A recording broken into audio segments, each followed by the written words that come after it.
No quorum.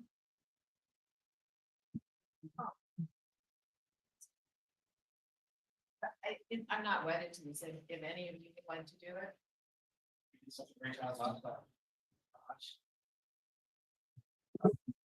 Hey, this is the Marina City Council, and we are now opening our Tuesday, April 22nd, 2025 session. And we start, as always, with a roll call. Councilmember McAdams. Here. Councilmember McCarthy.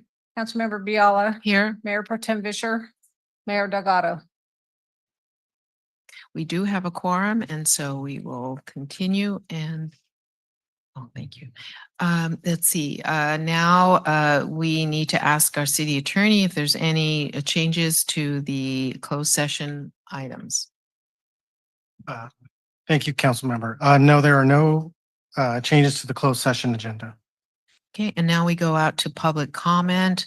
There's no one in the audience, and it doesn't look like there's anybody on the Zoom, correct? So there is no public comment for our closed session. And now we will go to temporary adjournment until 6 o'clock, 6 o'clock today. So we'll be in closed session from 5 to 6. Thank you, everyone.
Recording in progress.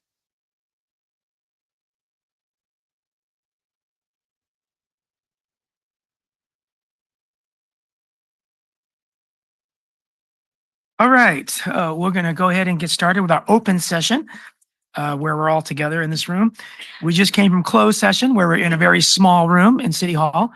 And we always have our city attorney tell everybody what we did in closed session. And Renee Ortega is our city attorney.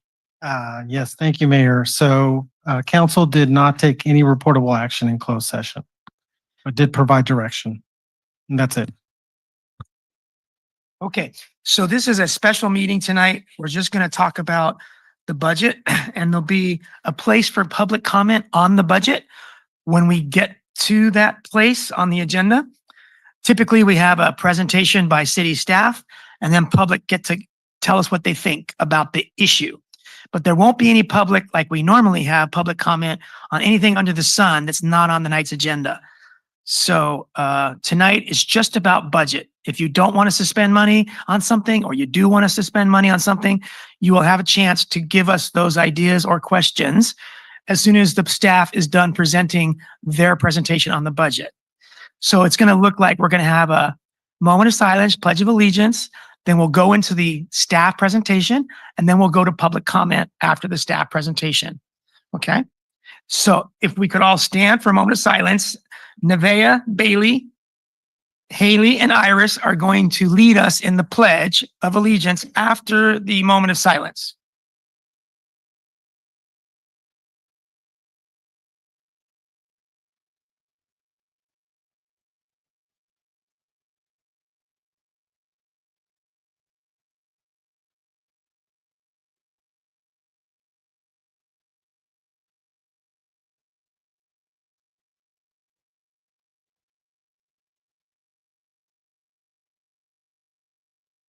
Thank you, Iris and Haley, Bailey, and Nevaeh for being good sports today. Okay, so I think our city manager will lead us into the discussion. That's Lane Long to my left. Great. Thank you, Mayor. And I will turn the time over to our Finance Director, Tori Hanna, and she has a presentation on the items in the packet. Be just a moment while we pull up that presentation. And as it says in the agenda, Tori's going to talk about the operating and capital improvement budget. Capital improvements are like new buildings or new tractors or things like that.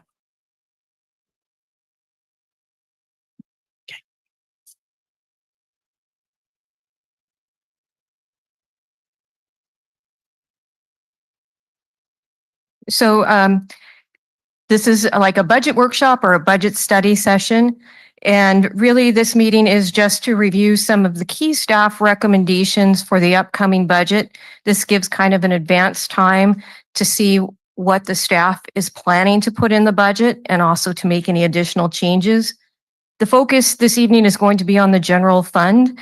We're going to talk about some capital projects, but it does not necessarily include those that will be funded by public facility impact fees. Those will be coming back as part of the regular budget adoption process.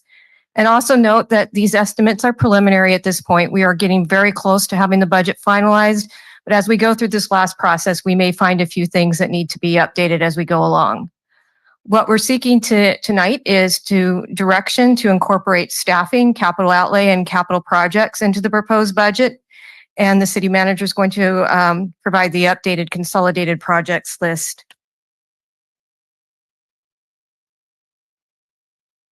Just in looking where we are at the timelines, January and February, the departments entered their budget information and put in their budget request for any supplementary or additional items. Then there was a council retreat on March 7th, 8th, and 31st. And on March 29th, community input was received at a community budget meeting. We're right here at April, where we're doing the budget workshop to look at some of the key items, as well as the updated consolidated project list. We're hoping to begin to prepare the budget document between April and May, with the proposed budget being available at the first meeting in June and adopted at the second meeting in June. So the first thing we wanted to look at is some of the ongoing expenditure requests. These are not one time, but things that will be reoccurring, like proposed positions.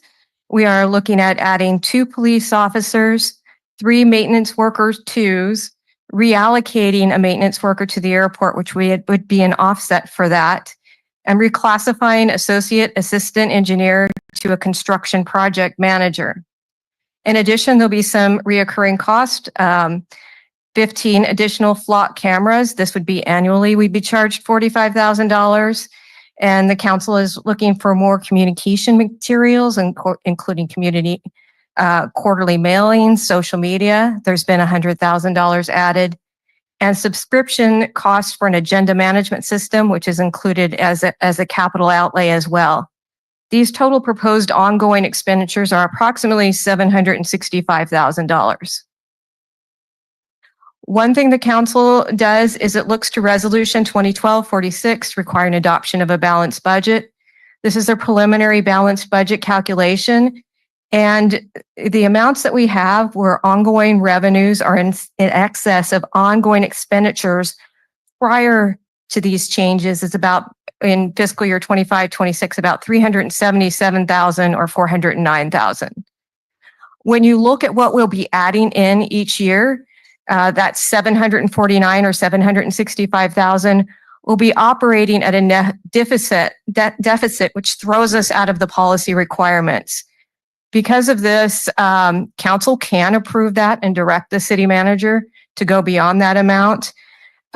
What the city manager is recommending is set aside an additional $1.1 million in fund balance to help offset these costs for the next 3 years. And it's anticipated that with continued economic development, this ongoing deficit will go away in the 3rd year, that there will be sufficient revenues to cover expenses.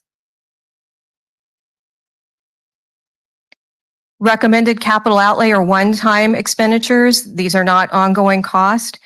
From the general fund, approximately $1.7 million. Vehicles and heavy equipment is $1.1 million. 2 of the pieces of equipment that I was not familiar with is the Nemo sand cleaner, which is up in the upper left-hand corner. And it's primarily to sift through and sanitize sand in the playgrounds and dog parks.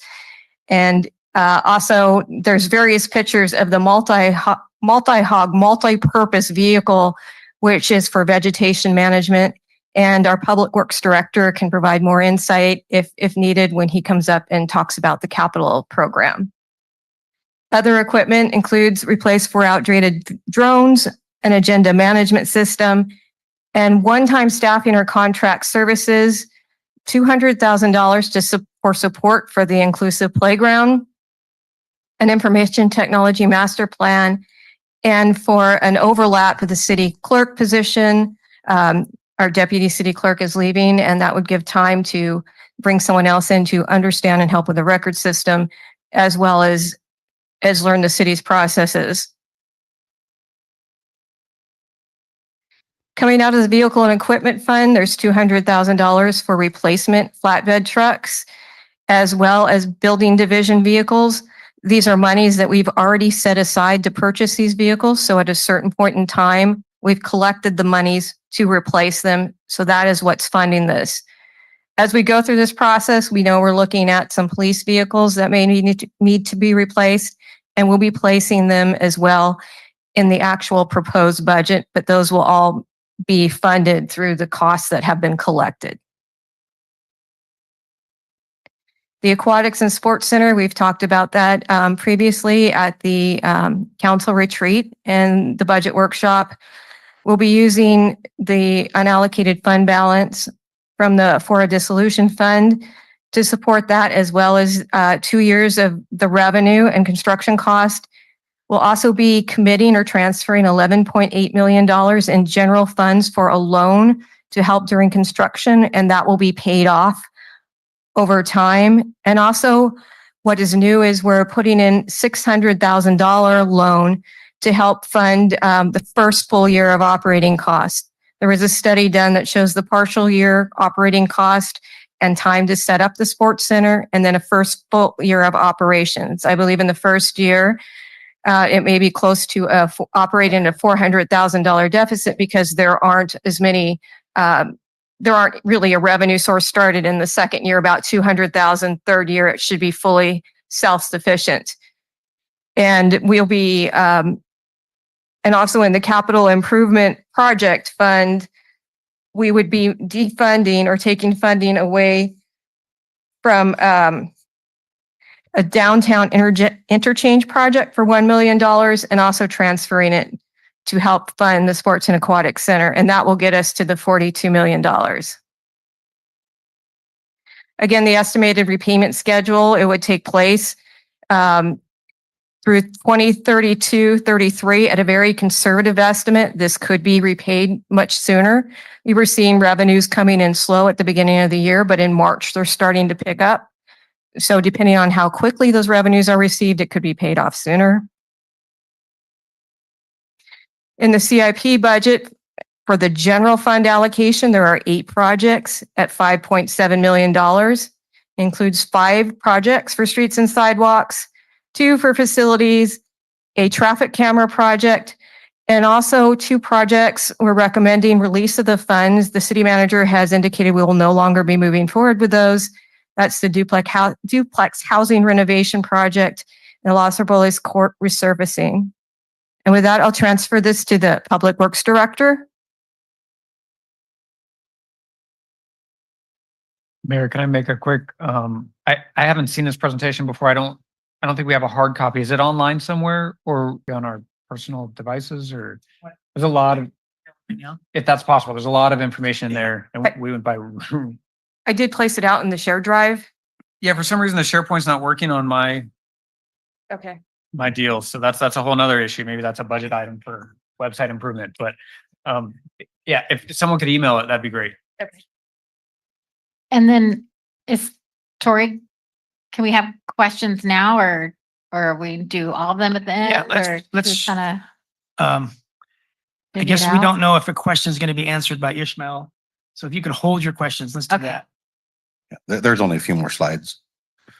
So thank you, Mayor and Council, and Tori always does such a good job presenting. I'm a little embarrassed to go after her. So I'll be presenting just a few slides here on capital project details. See, these are some of the projects that city staff has put forward. The first is $3 million project to rectify some ADA deficiencies that we have. A study was done in, I believe, 2010 or 2011, identifying all the ADA ramps that need to be replaced.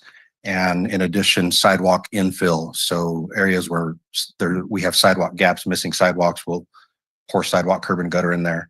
And so that's what that project is for. And the next one is citywide street sidewalk shaving. That's to eliminate trip hazards on our sidewalks. Those 2 projects together will just completely advance the quality of life for our residents. We're looking at replacing the arterial street name signs with illuminated signs. These are the signs that would be on our traffic signalized intersections. Beautiful big blue signs with white letters, City of Marina logos on them, illuminated LED, just beautiful looking signs. Which do more than just beauty, that provide safety and direction for emergency staff to be able to see what road's coming up. Citywide street signs, this is an amount that we need just because we have so many old faded signs around town, different traffic signs, and so we'll be replacing everything that's in poor condition.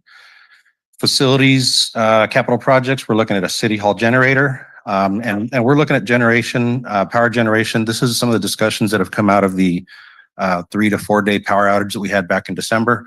So this facility, everything here at the Civic Complex will be on a generator. We'll be able to have places for people to come charge their phones and that kind of thing. So that'll be a good project.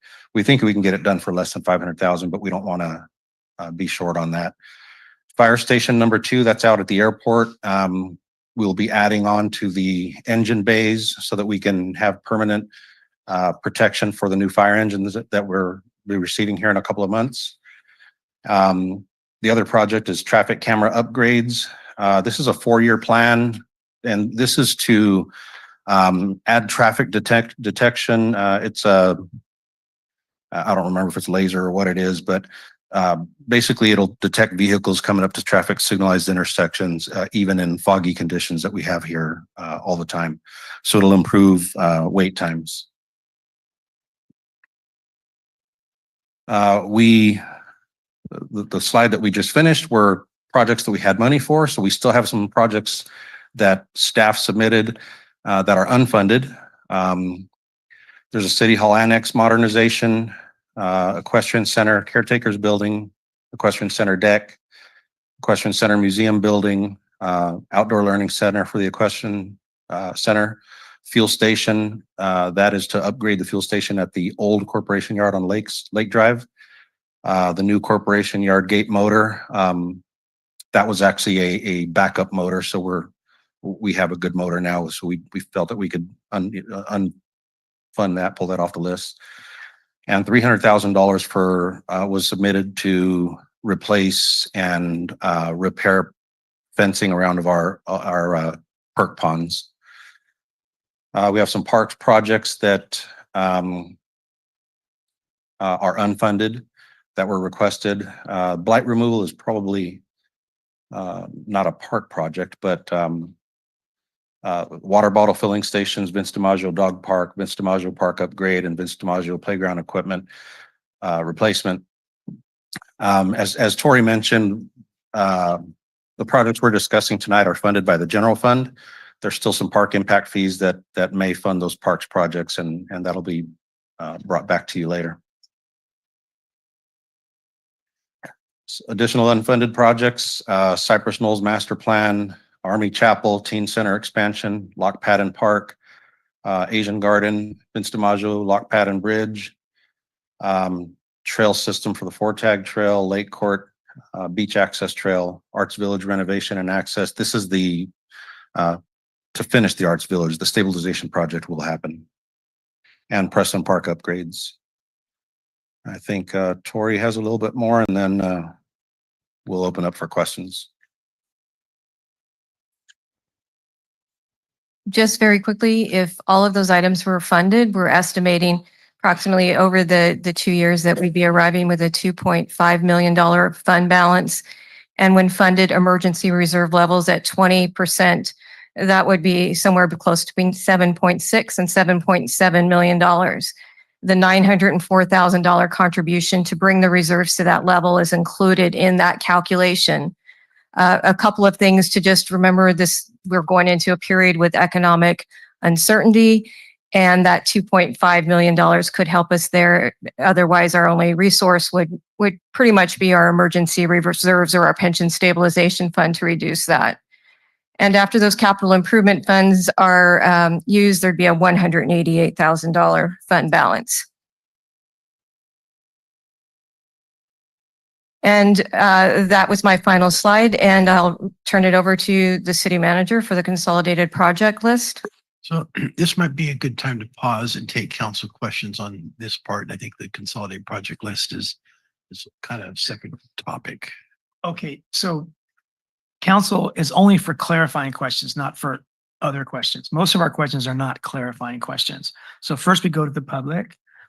And I think that if there's more staff presentation, it should probably happen now, so the public sees what we have to offer before they stand up and tell us what's most important. I don't have any additional presentation. It would just be the consolidated projects. Okay, Lane, do you want to summarize the consolidated projects discussion? Yes, thank you, Mayor. We have this for the last couple of years, what we call consolidated project list, and this consists of a list of projects in the city. It's not everything that the city does. When we adopt a budget, there's a lot of things that happen just in the regular operational parts of the budget. Every department just does regular operational things, but there's certain projects, and these are typically project driven by the city council. And so we have this list, and right now it's 121 projects. There's some duplicates in the list. And so in our retreat back in March, We went through this list again. We added some new projects. The council went through a ranking of urgency and mandatory projects and to see which ones would be added to the consolidated list. And once we had that, then the council individually went through an exercise and they ranked the projects from 1 to 121. It's kind of hard ranking that many in order. And usually once you get to 50, 80, 90, 100, it can change from day to day, week to week as things happen. But the real intent is just to try to establish some priorities. And what we really want to focus on is really those top 20, 30 projects. And so once we went through the ranking, our staff, they have a spreadsheet, they total up the individual rankings by the council. And then we have the lowest number. So like if your council ranks a project as priority number 1, someone ranks it project priority 5, someone may rank it priority 99. We total up those and the lowest ones become project 1, second lowest 2, and the highest number is 121. And so that is what was part of the packet here, is that ranking by the city council. And for the budget part, what we're looking at is to make sure these top, and I've looked at the top 1 through 35 projects, and all those are covered within the budget, either of new budget allocations or within the existing work programs or within the existing staffing and resources. We're confident that we can do those top 135 projects, but it doesn't mean that those are the only projects that we're working on. When you look at the whole list, and as you look through there, there's a lot of projects that we're doing anyway that are lower priority projects. And these are just typically on the staff work program, or throughout the year, we're getting direction from the council that they want to move forward on this project. And so that's the list that you have before you. As I said, it's a work in progress. As the years go on or as months go on, the council may add additional projects to the list. And so just because a project gets added on as number 125 or ends up being 140, part of the purpose of the list is just so a project is on there so it's not forgotten. So the public can look at that, the council can look at that, and at some point during the year say, okay, this project is number at 125. Some things are coming up and changing, and maybe we want to look at that and see if we can address that. And so there's a lot of different reasons for that list, and one is just to have the projects there. Now, when we adopt the budget, there's certain things that you're required to do by state law. And so we have this balanced budget that Tori talked about. And part of the budget is we have these capital improvement program. And there's a lot more detail in that capital improvement program. And that's what Ishmael, our public works director, he'll have a separate sheet for every capital improvement project. It'll explain a lot more detail about the project. And then it'll list, this is the expenditures that are required to complete that project. This is what we've allocated, and this is what we project that we'll need out in the future to complete it. And so a capital project, we may start now and it may take 5 years to complete, but that will be in the budget and you'll be able to pull it up. And so as a member of the public, pull up the city's budget and you can look at the capital projects. You can get a sense, okay, these are the funded projects and this is what is happening in the city. You can also, we'll have the consolidated project list and you can say, okay, these are the top projects in the city, and you can get a kind of sense and feel that, yeah, these are the top priorities that we're working on. And so that is the consolidated project list. And I think that really kind of completes the presentation part of that. Okay, does council have any clarifying questions? Councilmember McCarthy? A discussion we've had many times over the years, and I hate to put Ishmael on the spot. But this, who's responsible for city-owned sidewalks? Wait, Remain. Brian, that's a Clarifying question, because I don't understand why a budget item is on here that we're not responsible for. right, but that's not a clarifying question. It is a clarifying question, Mayor. No, it's talking about an item that's on the agenda that we're going to get to later. So what's a clarifying It question? would be like, why can't we talk before council Or I thought you said it was 20,000, but on the screen, it says So 90,000. I think it's a clarifying question. That opens it up to all kinds of questions. It's a simple question that I'd like answered. Okay. Before we go to public comment. Yeah, I don't But- think but- it's a clarifying question. So, but hold that question. We'll definitely answer it, but there's a lot of questions coming similar to that one. Any other questions that are burning, clarifying questions? Like procedural questions, things like that. Okay, so let's go to the public and we start with those who are in person. So if you'd like to speak, come on up to the podium and make sure light is on when you come up. And you have up to 3 minutes, and there'll be a timer there that our deputy city clerk keeps track of. So anybody in the room that wants to speak about our money, this is the time to come on up to the podium. You have up to 3 minutes, and it's okay if you're nervous. It's even nervous for me to do what you're doing, so it's okay. All right. Hello, Mayor and members of the City Council. My name is Matt David, and I am a Carmel High student ambassador for the Spay and Neuter Imperative Project of Monterey County. And my case is today that I love animals, and nothing is worse than witnessing stray animals suffer on the streets and packed in shelters. So we've come here tonight to address the animal overpopulation issue in Marina and propose how we aim to solve it. As many of you know, feral cat overpopulation creates a dangerous and unhygienic environment for the animals and for the community, as many are hit by cars and shelters reach capacity.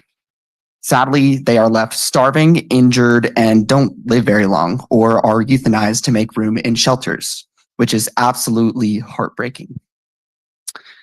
The good news is there is a solution: spay and neuter clinics for both feral cats and dogs and pets.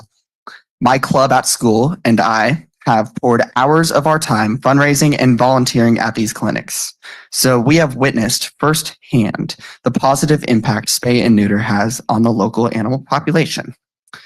So we ask you sincerely to support the solution and consider sponsoring SNP clinics to help end the suffering of animals in this community. Thank you all for your time and consideration. And just remember, nothing makes you cuter than supporting spay and neuter. Thank you. Thank you very much, Matt.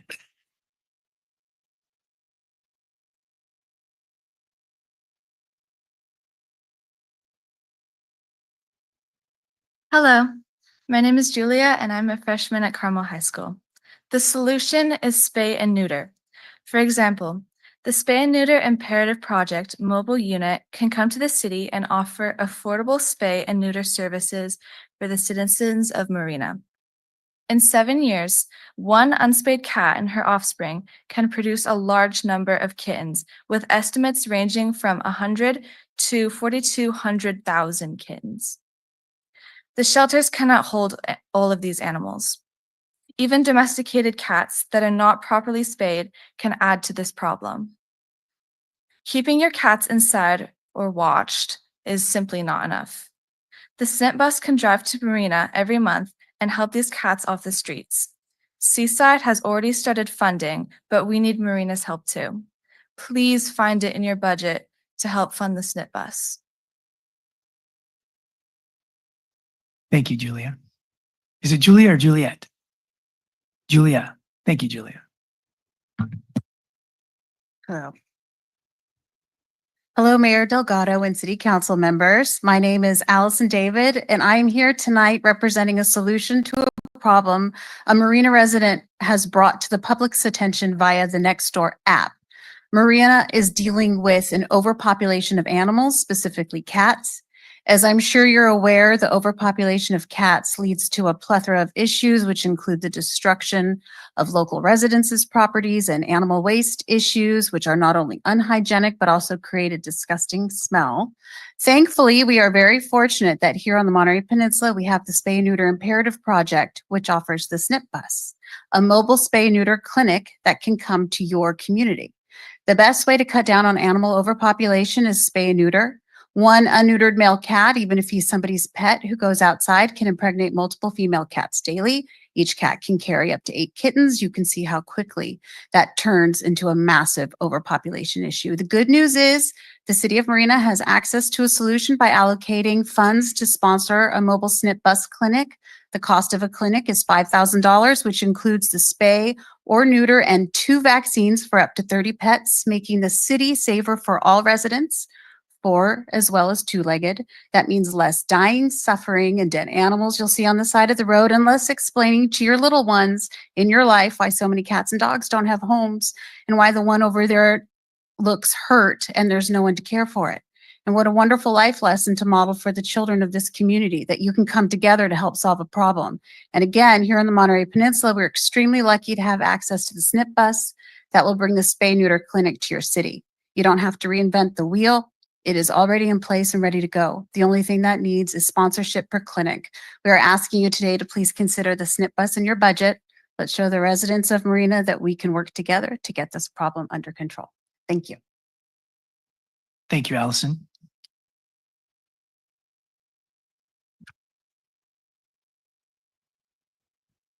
Hello, Mayor and City Council. My name is Lisa Sears and I'm from Seaside. I'm here today to speak up for the animals and request that you fund accessible and affordable spay neuter for dogs, cats, and feral cats in your community.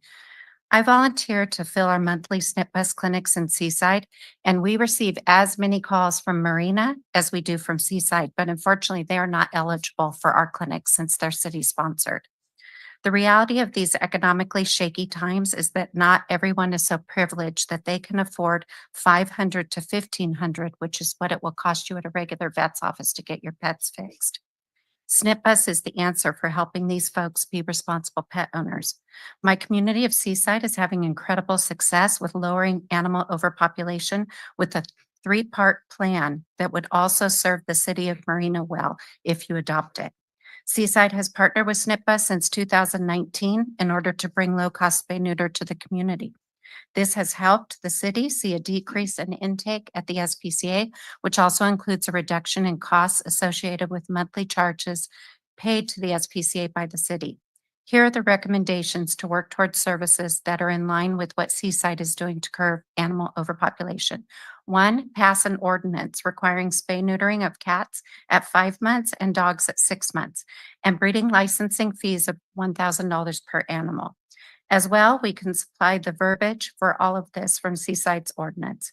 Number 2, hire a full-time animal control officer to help the ongoing animal-related calls you get and feral cat trapping program. The cost of this is approximately $65,000 to $90,000 annually. Number 3, contract SNP bus for monthly clinics at $5,000 per clinic for 12 months or $60,000 annually, or do 6 months for $30,000 and do a mid-year budget review. There is no better time than now to speak up for shelter animals at Hitchcock, which is always at overcapacity, and those discarded and living on the streets. Marina is not immune to this problem. I know this from following posts on social media and also from your very own citizens that report and complain about the feral cat problem and call us at SNP bus asking for help. How can you help? Start developing a plan as Seaside has to reduce this problem over time. The bare minimum you should consider today is to fund 3 to 4 spay neuter clinics a year at a cost of $15,000 to $20,000. The most effective solution is source control. By reducing the source of unwanted and unaltered pets, we are able to provide relief to Hitchcock Shelter and save the city costs in the long haul. Thank you. Thank you very much, Lisa. Good evening, Mayor, City Council, City Manager. My name is Regina Mason, and I'm the co-founder of an agency called the Village Project in Seaside, California. We have been in existence for 17 years, and we service about over the time of our lifespan, up to 5 schools in Marina. We provide therapeutic clinical services to children free of charge, after school programming, and many other services, prison reentry, and a myriad of other services. I'm here with an ask tonight that you fund a part of our trip to Africa for our students that are in a program called Iminyata Saturday School, which is a research-based program out of the California Department of Public Health, Office of Health Equity. And many of our children that live in this community are now in middle and high school. So it's coming full circle now for them to be able to come with us on the trip to Africa. Our trip is going to run around $85,000, and we're asking each of our cities to fund up to $5,000 if that's possible. In addition, there's other ways in which you can support our trip, with development happening in many of the cities. Developers love to give back to communities. So if you have personal relationships with those individuals, we definitely would love any support that we can receive from them. But I will leave it at that for now. Thank you. Thank you very much, Regina.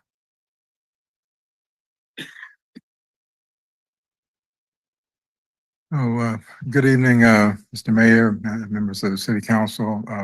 My name is Mel Mason, and I'm the other co-founder, probably the lesser of the two, co-founder of the Village Project Incorporated. What Regina was talking about was a very special program. One of the things that we've proven with the program is that when you teach children, in this particular instance, African-American children, about their true history, their true cultural history, and you know, the history of where they came from, who the people were that they have a legacy that's been transmitted down to them from, that with a strong sense of identity and not what we've been taught about who we are, but the facts about who we are. The beginning of civilization, the beginning of all of the empires and kings and queens, et cetera. I think a lot of us know that already, but a lot of our children don't. A lot of their parents don't. And what we found is that this is also a mental health service, because we have had children in our program, and many of whom, as Regina pointed out, who come from Marina, who found themselves being dysregulated almost on a daily basis. Sometimes they've been misdiagnosed, you know, as having ADHD when they really don't have it, oppositional defiant disorder when they really don't have it. But one of the things that we found out was that a lot of the mental health issues that we saw in these children actually came from them, one, not knowing truly who they are, but also having a sense of loss of self-esteem, loss of self-confidence. And what we've been able to do with this program is to build in all of those things. We have students now that transfer to places like York and ended up, you know, getting high grades at institutions like that. But that's because they got the basis for that with our program. And so we're wanting to now take those students who started with us 8 years ago, who have now become mentors, that we call JEGNAs, and take them to the homeland, which is Africa. We chose Ghana because Ghana was the first African country, you know, to achieve independence. And all of the leaders that these children are learning about has been helpful for them in fortifying their minds, their psyches, and their senses of self. And so we just think that this is a great program, and one that we would certainly like all of our cities, including Marina, to, you know, to support. I don't know, I got 6 seconds left, but we've always served at least somewhere in the neighborhood of 30 to 35%, you know, of our clientele, in as far as parents and families and children Mel, who come from Marina. thank you very much, All Mel. right. Sorry to cut you off. Thank you. That was good. Okay, anyone else? Don't be shy. Good evening, Mr. Mayor and City Council. My name is Issa Nelson. Good evening, everyone. I'm a teacher at Los Arboles as well as the athletic director there. And I coach the girls basketball team as well as the head JV coach for football at Marina High School. And I'll be brief. I'm just here to kindly and respectfully ask that you prioritize funding for our city fields and spaces for our young people. Outside of schools itself here in Marina, I can't think of a bigger entity than our sports programming that provides a safe and net for our children, for them to have safe spaces to play in, adequate facilities. I have a son who plays for Marina Youth Baseball and a daughter who plays softball, as well as some other sports at Marina High School. And so I would just like to lay it upon your heart to make sure that you do give some attention to prioritizing resources for those places for our young people, so that they continue to thrive and grow and do what they can or do what we can to make sure they grow up to become successful, law-abiding citizens that can contribute to their families as well as their communities. Thank you. Thank you very much, Issa. Thanks for all you do for our youth.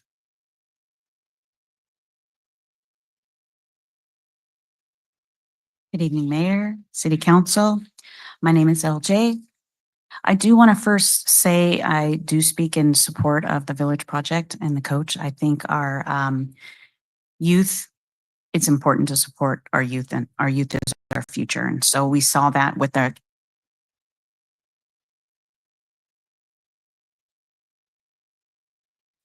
the council meeting, starting with some teenagers speaking to you. But I'm really here to talk to you today about our animal shelters. Our local shelters here are full. They're at capacity. And every year, Hitchcock Shelter euthanizes more animals than they adopt. I can talk to you about the number of animal surrenders. I could talk to you about the volume of kittens. What I can tell you is that one mom cat can give birth to 4 litters of kittens 4 times a year. She can have anywhere between 4 and 8 kittens. You multiply that by 4, and those kittens have kittens, and those kittens have kittens, and that's where we're at. I want to share with you this. This is Hitchcock Shelter. This is 1 week of intake at Hitchcock Shelter. 1 week. 72 animals in 1 week. This is 1 day. On average, Hitchcock Shelter takes in about 20 animals. So animal overpopulation is an issue here in our state. We euthanize over 100,000 animals every year. Hitchcock euthanizes more animals than they adopt out. Whose fault is that? We don't have services for spay and neuter. Vets prices for giving a spay average $500 to $1,500. When your constituents have to choose between feeding their families and spaying and neutering their pets, feeding their family comes first. So we're here to talk to you about an option of sponsoring the SNP bus so that your residents can have the option to have low-cost spay and neuter here in their community. We don't have to worry about animals being dumped, animals being shot, animals being hurt or poisoned. I know that you have heard about the Nextdoor app and lots of people are posting on Facebook, but I think Marina is a great city. There's a lot of things that are getting built here, and now it's time to continue to help provide more services for your residents and save the animals. Thank you. Thank you, LJ.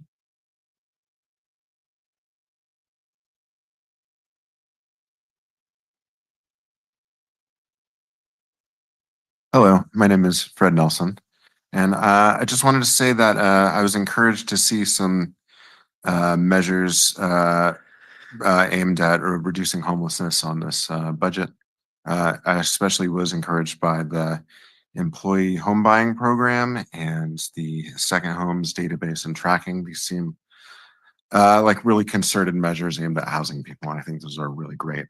I also wanted to say that I would hope that a chunk of our budget would be put towards protecting our immigrant population at a time when many immigrants are just being abducted at random without trial.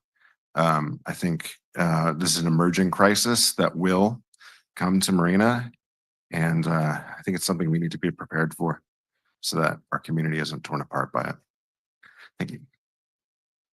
Thank you, Fred.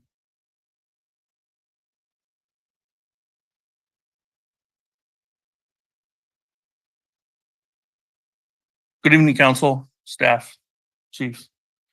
My name is Charles Johnson. I've been a city resident for over 35 years. I live on Flower Circle, which I've lived there for way more than 20 years. Today we stand in a pivotal moment of shaping the future of our city. As we gather to discuss the city council budget, we have a unique opportunity to invest in our greatest asset, our youth. Imagine a city where every child has access to world-class sports facilities. Picture a community where youth programs thrive, fostering talent, passion, teamwork, and city pride. By allocating more funding towards these vital areas, we can create an environment that nurtures our young people and empowers them to rise above the challenges. Sports facilities serve as a beacon of hope and unity. They are not just places to play, but spaces for friendships, where friendships are forged, leadership is developed, and resilience is built. Investing in these facilities is investing in our future. It is about providing the youth with the tools they need to succeed both on and off the field. Furthermore, we must recognize the link between youth engagement and gang prevention. Every dollar spent on sports and youth programs is a dollar not spent on crime. By offering our young people constructive outlets for their energy and creativity, we can deter them from the paths that lead them to violence and despair. Let us not underestimate the power we wield through the city council budget. This is our chance to change lives, to uplift families, and to inspire hope. Together, we can cultivate a culture of positivity, resilience, and community pride. I urge each of you to prioritize and increase funding for our sports facilities and our youth programs. Let us invest in a brighter future for our youth and the city as a whole. With that, I'm asking that you reprioritize all the recreation improvement projects to include the need for additional parking to make our facilities more accessible. I would also recommend the projects be reevaluated to prioritize additional state-of-the-art facilities before upgrading the current fields at Preston Park. These fields are currently playable and only need minor maintenance to keep them stable. While a new sports facility can have a greater impact on changing our youth and our path. When I said I lived in the city for over 35 years, we currently have one additional playing facility owned by the city since I was a kid. We have two at Preston Park and we lost the one at Tate Park. We are growing, we're getting bigger, kids are getting more involved. These young ladies will be in high school next year. That'll be your problem. But right now, we don't have a field that can facilitate them playing at the next level. Our fields are too small for anybody under the age of 13 years old. And without that, they turn into whatever else we have. They lose the sports connection because they don't have baseball at Los Arblos. And we lose the 7th and 8th graders to that. Thank you for your time. Thank you, CJ.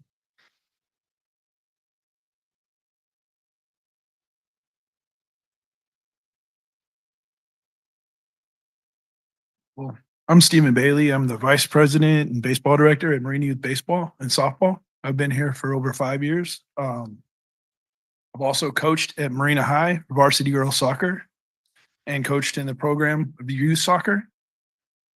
This community means a lot to me. When we got here, there was 5 teams. That's softball and baseball.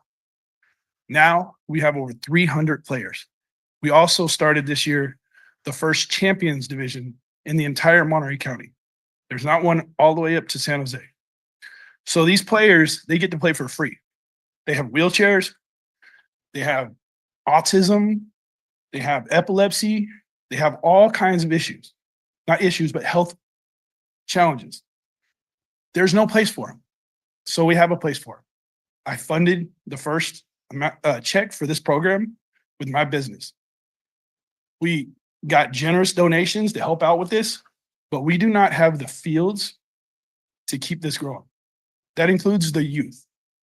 I was that 13 and 14-year-old who had to be pulled out of the street that was doing the wrong things. So Don Mothershead in Pacific Grove, he helped me. So it is my job in return to make sure these kids get the same opportunity. Okay? I stood in line for the food. I was the one who was homeless. It is important at that age that you have something these kids can do, because so some of them commit suicide, right? I know of some of the ones of that age in this area that have committed suicide because they didn't have something. We don't have proper programs for that age group, and we don't have proper fields. Los Arbolos is shared by Marina High softball, Junior Giants, and then we get field time after. When Junior Giants start, they get priority. How do we tell these kids you can't play baseball? And I don't think it's fair. But we do have places we could build a proper size field for baseball, 13 and 14-year-olds. And they'll start going to Marina High and they'll start playing at Marina High, because that is a problem. All your kids go to Monterey. Why should they? You're building a state-of-the-art field and complex up here, but they still don't want to go because there's nothing to do here, right? You don't have the fields. Your kids are running in the soccer games, landing in potholes and twisting their ankles. You got kids as Preston has improved the outfield, but that's not big enough. It's just not, and the parking's not there. We need parking on the other side. And we had a Dunes project that was on, that we were going to get a double field. What happened? We let those kids down. And I think it's unacceptable. And I think that we as a whole could reevaluate that. I would ask you to. And I back everything that CJ said. Very important. Those kids have idle time. There's going to be problems. Thank you very much, Stephen.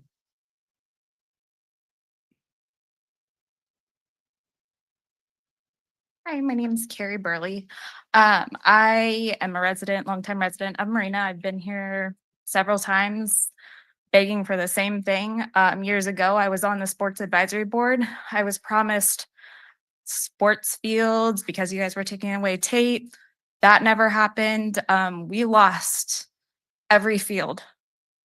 We were taken to Marina High. That field got warped because you had football, you had high school soccer, you had MYSA. I'm angry. I hope you hear it. I hope you feel it. This needs to change. My daughter's aged out. So you have a Marina, like CJ and Bailey just said, you have Marina kids going to Monterey because that's where the sports is. You have great girls. They're in their gear. They came from Marina and they are passing up the Monterey kids that had all the advantages. They had the fields. They had all the stuff. We worked hard. So on Sunday, when I went to take my daughter out to practice for softball and go up to Preston, those fields are locked. So where are these youth going? Where do you expect them to go except to go tag stuff? Where do you expect them to go let off the steam that they're in school, hopefully most of the week, and they need somewhere, some outlet, some sports outlet. And there's kids, I work in the community. There's kids that don't have a good home. They want to go play sports. I've worked with them. I've coached them. They just want to go have a place to go out and play some sports. You locked up the field? Really? What do we have for our youth? I hear about pickleball. I hear that there's $100,000 for parking for disc golf. What youth is into disc golf? Help me. Like, what are we doing for our future? And it's really bad that we have millionaires coming in and buying up our houses and they get priority over our kids? Really? What is this? What are we doing for our youth? This is embarrassing. These girls deserve way more. Our youth deserve way more than what is being offered by the city. I'm sorry. Please do better. Prove me wrong. Prove me wrong. I challenge you, prove me wrong, because I've given up coming to these meetings. I have other stuff to do. I have trips Monterey High. I have tournaments and stuff that never happened here to go do. Prove us wrong. Do the right thing. Show everybody Marina is not the ugly stepchild anymore. Please. Thank you. Thank you very much, Carrie.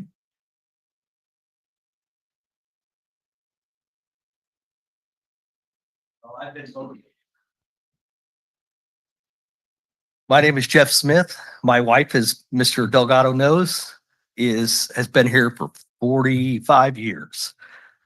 My stepson, since he was 5 years old, played on these fields.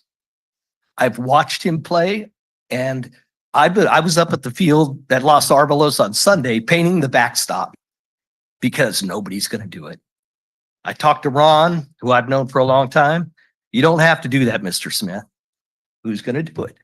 Well, he didn't have an answer to that. Probably has to do with staffing, availability, and funds. I should have brought the receipt for the paint that I bought and the paint brushes and an invoice, but I didn't. My granddaughter tells me, Papa, you're going to go up there and paint that wall and the police are going to arrest you because you're doing graffiti. I said, let them do it. I don't care. My point in this is all of these people here, Marina High, all these students need a place to play.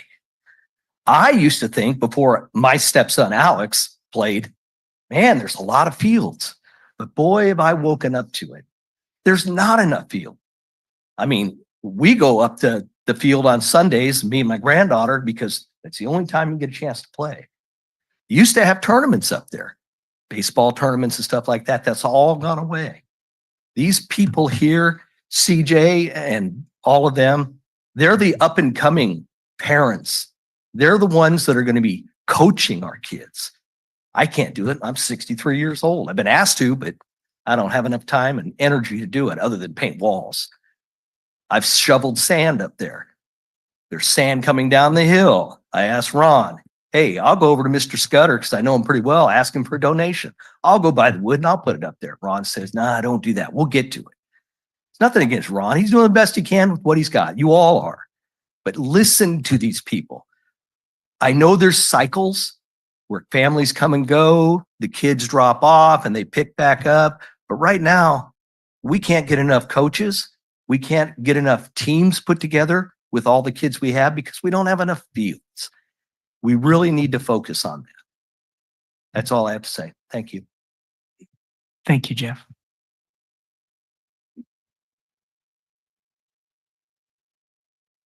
Hello, good evening. My name is Hugo Cortez. I'm a teacher at Crumpton Elementary School. I'm also the Marina High Boys Varsity Soccer coach, and I'm also the president for Marina Youth Soccer Association. I've been living here for about 15 years now. I have young daughters that are still young enough to enjoy sports. And just like Carrie mentioned, I'm trying to fight for them in their future so they can enjoy playing sports right in Marina and not aging out just like her daughter did. And I think we're doing a disservice to the city, to the youth. We're putting much focus on the new housing, on the new community. We're trying to make them happy, but we're not really focusing on the youth. I see kids from U6 all the way to U18. We have great players, great families that are interested in staying here and playing for the city, but they have to go to Salinas, they have to go to Carmel, they have to go to Surf.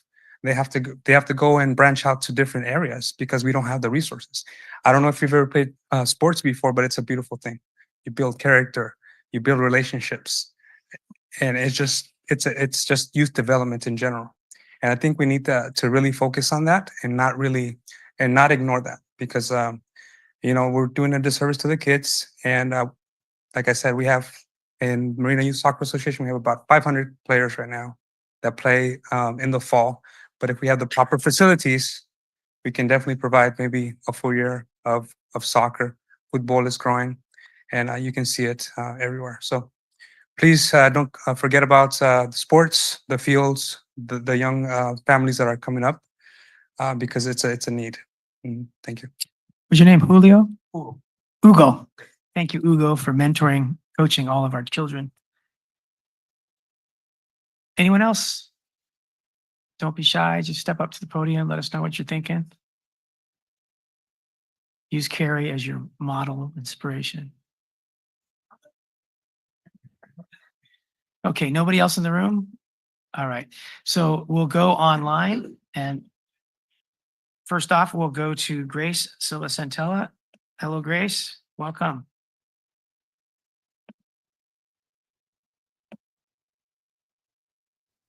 Hi, Mayor, Council, you can hear me okay? Yes. So like Councilmember McCarthy, I actually have a question about the shading of the sidewalks. It was always my understanding that the property owner behind the sidewalk is responsible for their sidewalk lifting. So if you could get that clarified, please. I didn't study this list as well as I might normally, so I just have a couple of questions that may not make sense. Number 10 on your list is the Del Monte Reservation Road intersection. Some months ago, I thought the city council approved an intersection plan, a design. You had gone through a number of months and you had a $1.7 million budget, so I was a little surprised to see that on your list. The equipment that is to sift the sand in the park for animal feces, I thought that we're moving away from sand in the parks. I thought it's now wood chips like we have down at the library, or even now shredded rubberized material. So I don't quite understand that one.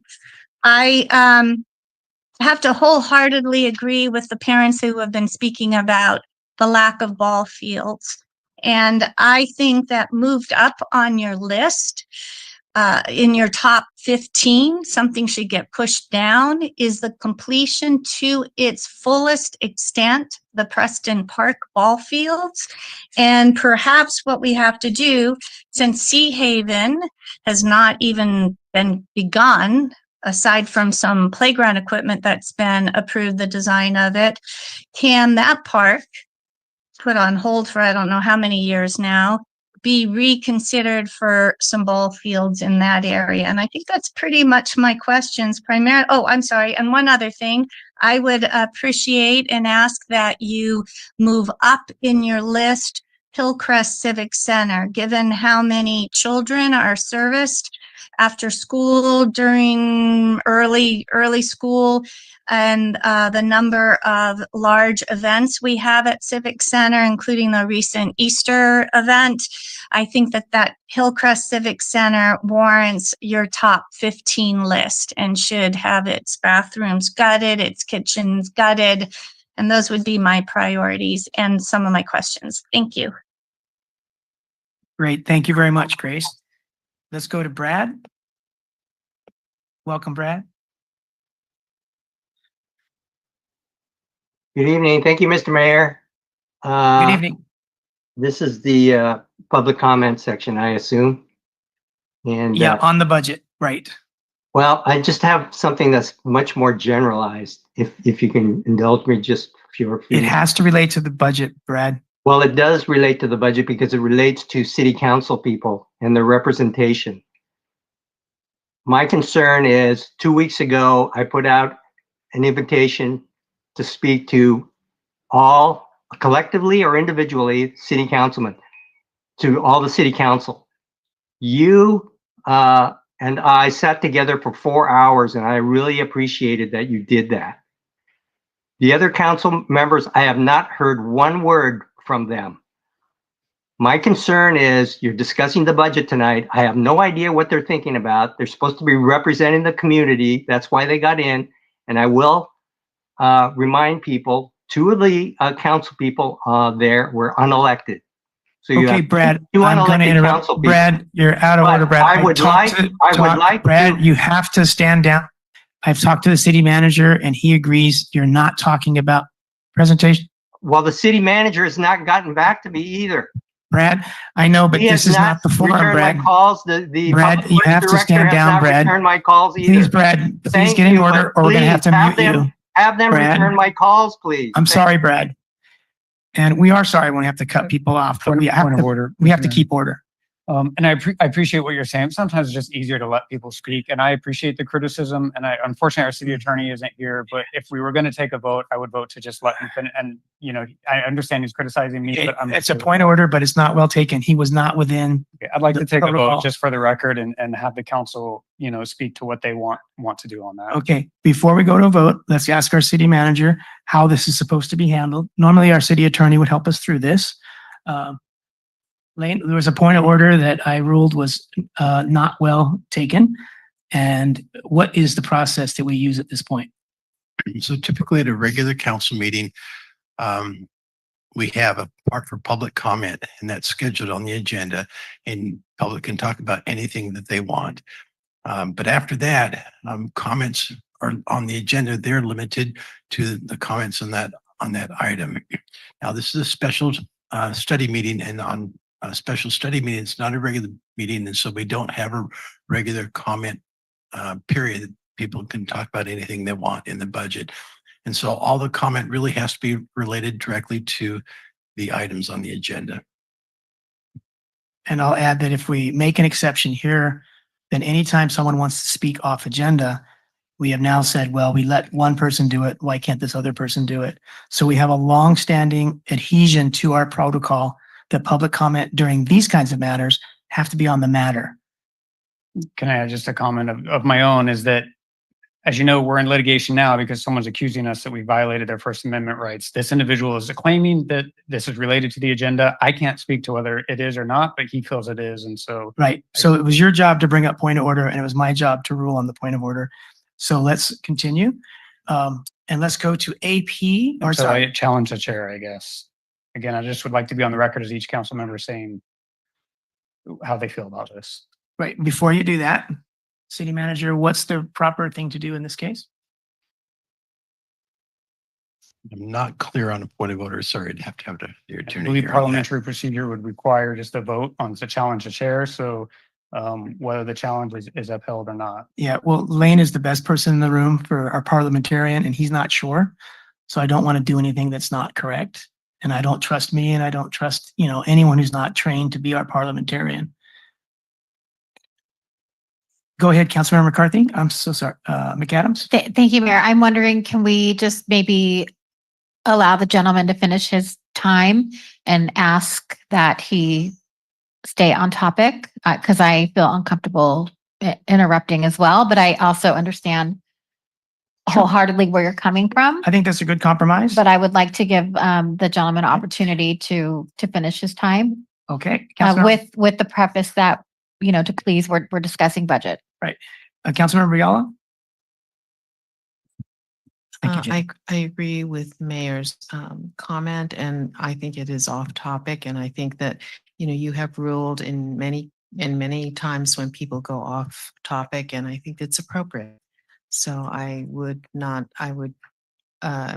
support your challenge. Okay. Shep, how much time did he have left? Do you recall? Okay. All right. So let's go to 2.5 minutes and welcome Brad back. Okay, Brad, I hope you heard our discussion. And if you would like to stay on topic, you have 2.5 minutes, and we appreciate your comments. Okay, thank you. And like I said in the beginning, this has everything to do with the budget because it has you collectively as mayor and city council. You're voting on this. And my concern has been the unelected bureaucrats have not been responsive when being asked about budget questions. And they were told that I was told that they would get back to me. I even spoke to the city manager at the Okay, town Brad, hall you're continuing to make the comments you made before, Brad. Never got back to But me. your comments are out of Same order. thing with the Okay, I'm very sorry to do that. But let's move on to Jeffrey Markham. Good evening, Jeff. How do I follow that, right? So my comments are, I'm having a hard time mapping the consolidated project list to the citizens' priorities as I think I know them and we've heard in a lot of public forums, and including the budget meetings prior. Things like traffic and road conditions, recreation and sports facilities and opportunities, condition of our parks, housing and homelessness. And, I don't know if that list is really, its ranking reflects that priority. If it doesn't, I think, the city council needs some type of rubric where those priorities are laid out in a little bit less granular fashion so that when things get traded off, it's clear, what the priorities are, because I'm having a hard time doing it. And you look at it, it's like the first 5 things at work, we call it facilitator's bias. The person that gets to call the meeting gets the first 5 items, right? So, I know it may be necessary for the city to do its, operational work, but, I'd like to see it a little bit closer. And there's a lot of unconsolidated items in that list where I think I'd like to see them chunked together. Like if we're going to talk about something I know a lot about, which is Lock Patton Park, having those things put together in a way that I can see, okay, this is the priority, it's number 6. And, if we need to do sub trade-offs in there, we may shuffle the sub items around a little bit, but this is the big overarching thing we're trying to accomplish. So I'm having trouble, making that trade-off here. And if I was on the council, I would feel the same way. I don't really understand how we're trading these things off. So if we could get some organization around that, I would appreciate it. Thank you.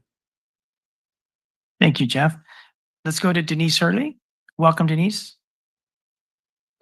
Hi, thanks. I think mine's simple. It might be a little complex. In prioritizing sports fields for the different things and the further development of Preston Park and actually any other park in the city, I would ask that you consider that sufficient parking, restrooms are also available, and that you have some kind of understanding with the users of the park that they are not to be a harassment to the neighbors, park on their lawns, leave trash on their lawns, etc. That there be some kind of hierarchy, that if you're in a neighborhood, using a neighborhood facility, that you treat it like at least as good or better than you would want your own personal property treated. Enough said. Thank you, Denise. Okay, let's go to AP. Welcome, AP.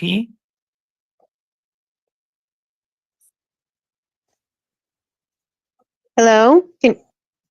This is Yes, Billy Matthews. Sorry. Okay, can you hear me? Yes. Good evening, council members. My name is Billy Matthews. I'm here tonight not just as a parent, but as also a member of the community that has waited long enough for the Youth Marina. Our kids deserve better. We've waited far too long. We've been promised change, improvements on our parks and sports fields, yet time after time, we've been put on hold. We're not asking for much. We're asking for basic necessities. We're asking for safe, well-maintained spaces for our children where they can grow, play, and learn the values of teamwork. With that, you have new fresh friendships that come and community. I'm sorry, I'm very emotional about this, and I'm just getting home from a game, and I wish I could be there, but I just want to point that we do need parks and we do need fields, and I hope that Marina can prioritize that for our youth, and that it's been long overdue, that it's time and that change is needed. And I hope that you guys can continue to not oversee this, that our kids need this. Sorry, I have bullet points here. I also wanted to ask if this was a financial issue, to see if maybe we could reconsider, if there is a reconsideration to providing sports fields or still being able to provide sports fields over at the Dunes location. And if it's a financial thing, can the community or the nonprofit leagues come together to find some sort of type of solution to where we can add those fields if additional funding is possible, or if we can help raise that? See how much time do I have here? I'm trying to go back and forth. I just wanted to point it out there. I have 3 kids. I have 2 that are graduating out of the program. It's been 20 years. My oldest has been a player of Marina since he was 4 years old. He's now graduating Monterey High. We've decided not to send him to Marina High because there wasn't very much for him to grow there in Marina. So we decided and opted in putting him in Monterey High. My other son is graduating the program. I agree with Carrie. Those fields over at Preston, that community there also deserve better. We should continue to improve those fields over at Preston. More needs to be done there, but we don't need just those fields to be upgraded there. We need more fields. As you know, these programs offer games and for over 300 players. And I feel like the city should kind of keep up with that. And I feel like it's been long overdue and the kids need it. So hopefully you guys can reconsider maybe continuing to build or reconsider building those fields over at the Dune, if not adding more fields, and allocate funding to add more fields over at Preston, and making sure that you guys are speaking with directors there to know what is exactly needed for those fields, and not just money spent where it's not helping the program or its youth. That is all.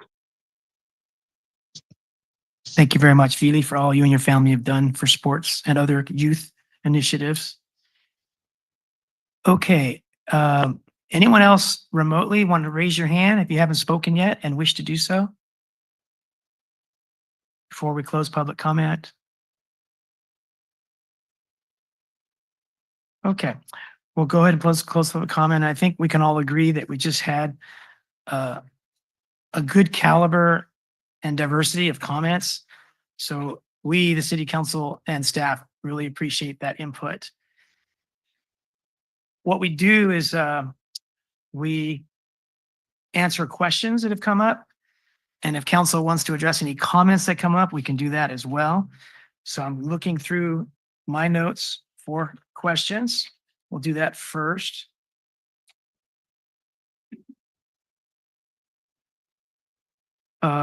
Grace asked if shaving sidewalks and sidewalk maintenance in general is the responsibility of the property owner, such as a homeowner or a business owner.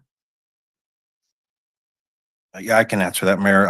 So it's a complicated question. The answer isn't really straightforward. Responsibility of maintaining the sidewalks falls on the adjacent homeowner. Sometimes that's a person that lives there. Sometimes it's a landlord who may not even live in this area. City is liable for injuries that happen in the public right of way.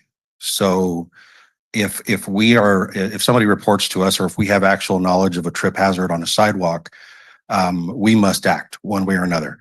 We can send code enforcement over there, and we can force the homeowner to make the repairs. Give them 10 days, give them 30 days, work with them to make the repairs, but we have to act. We have to make sure that they do it. If an injury takes place after we have received actual notice of a trip hazard and we have done no enforcement whatsoever, the city's liable. We'll go to court, and I read these all the time. Cities lose these all the time. Our other option is just to go in there and spend $65 to shave that sidewalk down. So it's a lot cheaper to do that than it is to have code enforcement go into every single home that has a sidewalk trip hazard. It's also, just improves the quality of life. One city I worked at, we had a elderly woman. Her name was Marsha Williams, and she was paralyzed from, had polio when she was a kid. And she'd complain all the time about sidewalks and ADA ramps being out of compliance. And one day she called and she's crying, and she said, "Would you just meet me downtown and let me show you what I go through?" So I took all my staff down there, and she showed us what it's like getting out of her van. She showed us how hard of a time she has getting in and out of the Chamber of Commerce. She just kind of went downtown to where she gets her hair done, and where she does some shopping in our downtown. And we just followed her in her wheelchair, and she said, "Look how steep these ADA ramps are. Look how hard it is when I come across that little trip hazard that you just step right over and don't even think about it. And in my electric wheelchair, I have to get some speed to get over it, and I feel the bump." So yes, that's a very complicated answer to the question. But we have to do one or the other, either enforce that property owners fix it, or, like I said, oftentimes it's $65 to $100 to eliminate the trip hazard through sidewalk shaving. Thank you. The next one's for you as well. Sand sifting. Grace thought we were moving away from sand. So why do we need a So sand? this is specifically for dog parks. The dog parks will likely remain sand. It's the easiest thing to clean. And this will help us to just run a machine through there, sanitize it, be in and out in 15 to 20 minutes. We've got one really nice dog park out at Hilltop, and there's more that are planned. So this machine will be very useful. It can also be used in ball fields, anywhere where there's sandy areas. All right. Thank you, Ishmael. That's all the questions I had. The comments, we had a lot on spaying, neutering. We had a couple on the village project, trip to Africa. We had several very animated comments on desire for more ball fields. Fred mentioned some homeless issues. Did I miss any questions that others may have noted, or are there concepts that from public comment that someone might like to make a brief comment to now? And then we'll go to better, deeper discussion next. Let's go to Councilmember Biala. Thank you, Mr. Mayor. I think that AP asked, is it basically possible for reconsidering a sports field on the Dunes Park? Okay. Does our Director of Recreation Cultural Services want to take that? Or Lane Long, our city manager? Thank you, Andrea. Thank you. I will probably let Lane take that question, but to set it up, I did just want to respond to a lot of the comments. First of all, the fields were locked up during construction. If they are still locked up, that's the first I've heard of it. We will get those locks off tomorrow. It's at Preston? At Preston. So during the phase 1 construction, we locked the fields because there was equipment inside the fields and we didn't want people getting in. So we'll take care of that tomorrow. We did phase 1 of Preston Park, which was the infield dirt, sorry, irrigation, infield dirt, and reseeding the outfield. Was the irrigation for the outfield or? Yes. Okay. Phase 2, which we will start as soon as the season's over, so right around August. Phase 2, we will completely replace the outfield with new sod. We're replacing all the fencing at a higher height, and increasing the backstop, working on dugouts, et cetera. So that's for the existing fields. Give an estimate of cost. We spent $650,000 on phase 1. I do not have the estimate for phase 2 yet. Will it be higher? Yes. In 2023-24 fiscal year, council approved $5.5 million for not only the improvement of the existing fields, but expansion of fields. So phase 3, I guess we'll call it, is the expansion of the field. So that lower grass field, the concept is to expand it and make it bigger and add 2 additional baseball, softball fields. So we would have a total of 4 baseball, softball fields, plus you could use that lower field for soccer as well. 13 to 14, or sorry, 14 plus taken care of with those new fields? We're not at that level yet. It's just a concept, but we will definitely work with the organization like we did for this. We were in constant contact with them, asking them what they needed for each field. And so we will continue to work with them as we move into the additional phases. And when you say expansion, you mean new ball fields, expanding the footprint, taking down some brush that's not currently grass? That is correct. Expanding the footprint of that lower field and adding baseball, softball fields in addition to the existing grass field. And currently, we're conducting our biological surveys right now to see if the expansion, what challenges that we may have for endangered species in that area. And so that project is moving forward. We have a consultant on board that will help us on the design. And so that 5.5 million project is moving forward right now. Okay. And I think the question was, as Kathy reminded me, can we put ball fields at the Dunes City Park next to Water City Roller Hockey? Council's previously made that decision. We've spent well over $500,000 on the design. We're moving close to the final design of that project. Our next council meeting, we actually are going to be bringing it a different design team on board to complete it. There's a lot of other utility and other issues on that site that I think would be even problematic for ball fields that we're discovering. We have some slope issues. We have the inclusive park that's already moving forward. And so I think that ship is already sailed with the Okay. park. And I think the reason the ship sailed is because council decided to move to Preston Park for new ball fields because it made more sense in a citywide perspective to put it there than at Dune City Park where it was originally planned. Correct. So we would have a much larger complex where if people had multiple children, they would be able to have all the kids one place rather than run around the whole city. Okay. And then parking at Preston Park now is a challenge. How will parking be changed in what we're discussing? I was just going to add that there is new parking planned when we expand that lower field. So part of the concept plan does include additional parking. Okay. Do other council members have issues they want to make a brief comment on? And we can go into more depth regarding public comment. Okay. Jenny, not at this time. Okay. All right. So now it's a free for all. Comments, questions, suggestions. Let's start with Councilmember McCarthy. Thank you, Mayor. And if I might start just by saying your job as chair and mayor is extremely hard. And what the public might not understand is that kind of watching some of this play out. I mean, this is just an honest effort to refine our procedure, and we may disagree how we get to perfect for benefit of the public, but yeah. So thank you for that.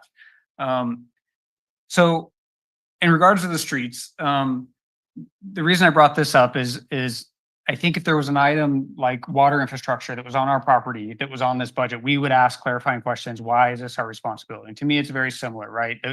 The Streets and Highway Code very clearly says that sidewalks, even if city property, is responsibility of the adjoining property owner. And I'm noticing in the presentation that we're talking about $3.25 million. And if we were able to recover even 20% of that, that's $600,000 that could go to SNP bus, that could go to sports fields, that could go to Village Project, right? If we were able to recover 50% of it, even better. And so we're talking about property owners that may bring in millions of dollars in rents, apartment buildings. And we as a city have not done a good job of recovering any of that, those funds from these entities. And so I know it's something I've talked about before, and I just want to bring it up again because it is about finding unique ways to bring in revenue and ensure that we're spending money wisely. So I just kind of want to speak to that. And then unfortunately, our city attorney isn't here. I think that as SNP Bus talked about developing ordinance for things, it's the same with sidewalks. I don't think we have an ordinance that talks about sidewalk maintenance. Is that correct, Lane? That's correct. We just follow under state law. So I think that's another thing to explore if we wanted to try to recover some of this money. I mean, the $3.25 million, Ishmael, I assume only covers a small percentage of the necessary sidewalk repair citywide if we were to do everything, right? So this is an issue that we're going to be talking about for 30 years into the future. I mean, it doesn't go away, right? Not necessarily. So I believe it was 2010, the city had an ADA transition plan put together, and that's state law, actually federal ADA, American Disabilities Act. So that $3 million project, that is not the responsibility of the adjacent homeowners. That is 100% city responsibility. We have to make sure that all of our facilities are ADA compliant. The homeowner does not. So ADA ramps at the corners, older neighborhoods, you're walking on the sidewalk, it's 4 feet wide, and then you hit a driveway that goes down. That's not ADA compliant. We're supposed to have a flat surface that goes around the drive approach so that somebody in a wheelchair is able to traverse that. That is not the adjacent homeowner's responsibility. That's the city's responsibility. So that ADA transition plan that was put together identified about $1.2 million worth of work to make the entire city whole. We had our city engineer use construction cost indexes from then to now, and we came out with a cost of about $2.2 million. With engineering, very minimal environmental, we think that we can get the entire city compliant with that report for $3 million. The $250,000 is just eliminating trip hazards the fastest way possible. We may not need the entire $250,000. The company would come in, we would tell them start here and keep going till you run out of money or run out of trip hazards. I would suspect that it would only take half of that $250,000, but I just don't want to come back to you and ask for another $125,000 if we get it started.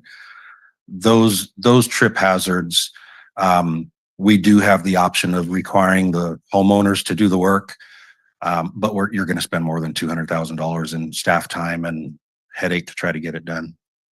Okay, thank you. And I know my time's running short here, but what I would say again, in absence of a city attorney, at least one California law firm is saying that the property owner does share some responsibility for ADA improvements. And so maybe as a comeback, we can have staff look at that and just kind of educate the council on that once again. That's it for me for now, Mayor. We'll do a round robin, so you'll be welcome back. Let's go to Councilmember Viola. Oh, I'm sorry. I'm going to wait because I'm still organizing my thoughts. Okay. We're just on from last time. All right. In general, I think that this project list is improving. There are a lot of duplicates. There's 5 Preston Park related items that could be interpreted as new ball fields under number 30. So 22, 27, 28, 29. Those numbers of project ranks are all about Preston Park and could be interpreted for ball fields. So in general, I think we should probably have a subcommittee. I'm thinking of Kathy and I, because we worked on this before, but it doesn't have to be Kathy and I, to work with staff to clean this up and then bring back to the council the cleaned up version, but not to delay anything we're doing through the budget process. It could be done in October. There's no rush to make this better. But I do agree with some of the public comments that when council or staff or public look at this list, they should be able to get a good idea of where we're going to spend a lot of our money and a lot of our time in the next 2 years. So for example, the Aquatic Center, Sports Center, 41.4 million is not on this list. That's going to take a lot of time and money in the next 2 years. Our 50th anniversary is not on this list.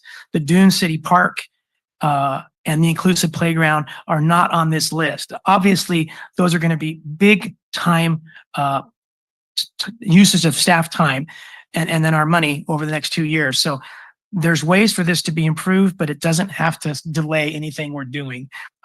So those are some of my general comments.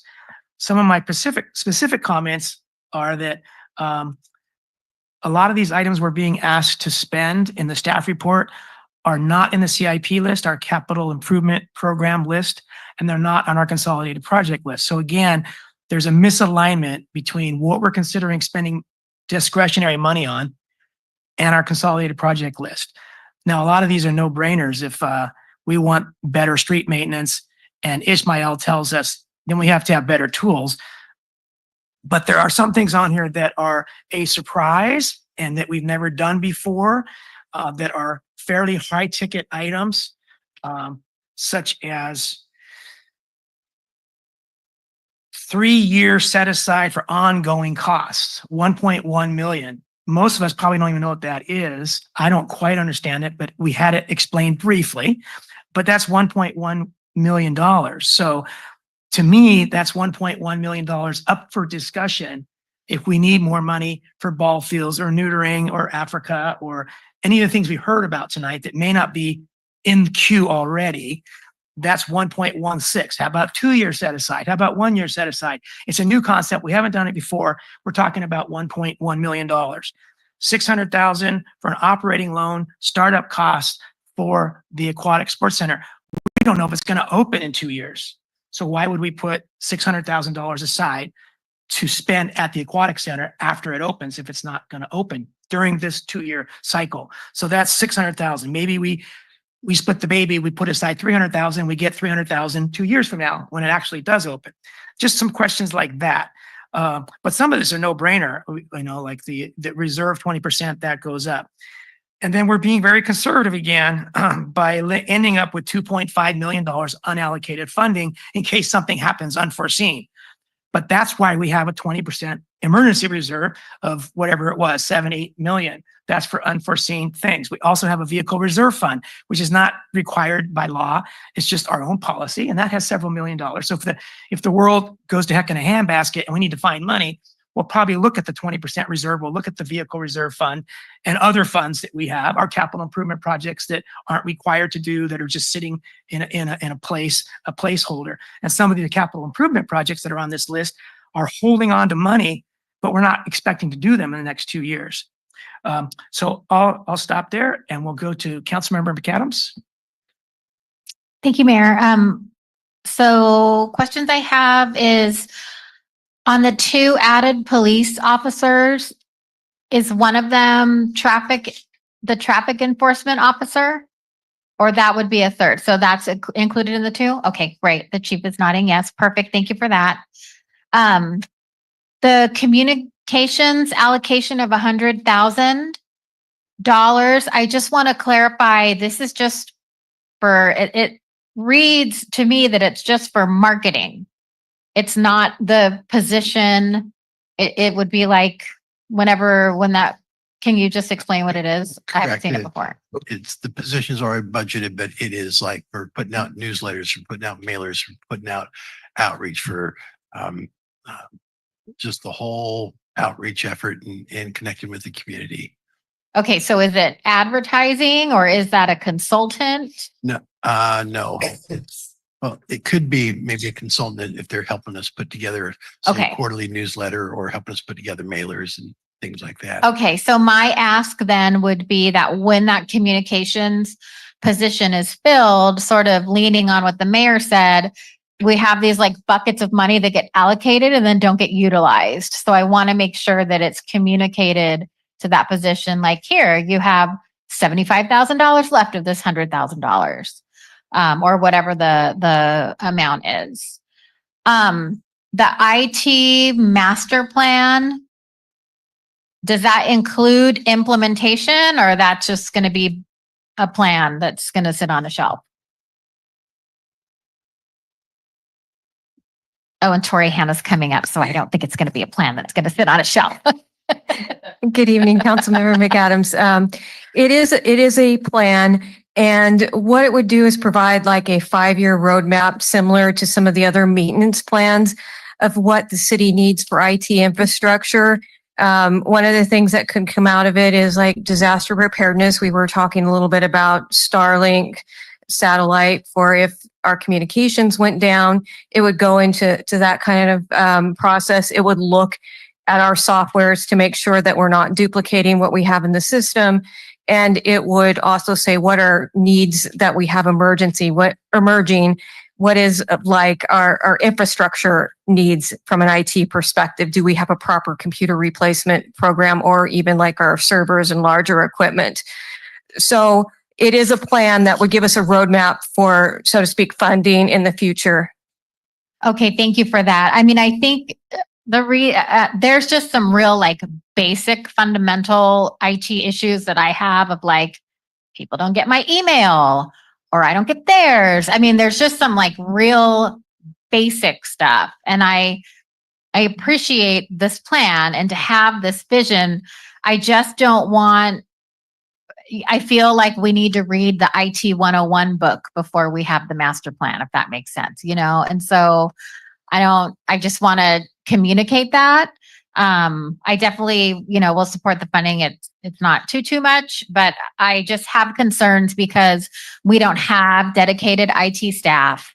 And so if we have this plan, who's going to implement it? And part of the plan could look at staffing as well, like what would serve the city best, especially as it's growing. Would it be to bring staffing in-house, or would it be to continue using contract services? Okay. And then my other question with regards to the IT master plan, would this include the new sports facility? Because I can just imagine that the IT support in that sort of facility, when we're talking about employees clocking in and out and swipe cards of users, will that include this too, or? It would look at general software needs. If there were certain infrastructure items, it could make recommendations.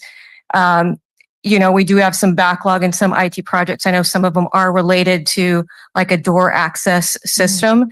I think part of that is waiting to see what happens with City Hall, but at the same point, it could be a starting point where what would make sense for us to start segueing in as far as Just even like identifying needs. it could be, and even if some of our other facilities would benefit from starting, at least right now, that still may be maintained in service. Perfect. Okay, thank you so much. And then with regards to vehicles, do we have a fleet manager, or is like public safety managing their own fleet and then public works is managing their own? So when we talk about investment in new vehicles and bulldozers and stuff, how is that organized? And So Public Works is overseeing fleet management.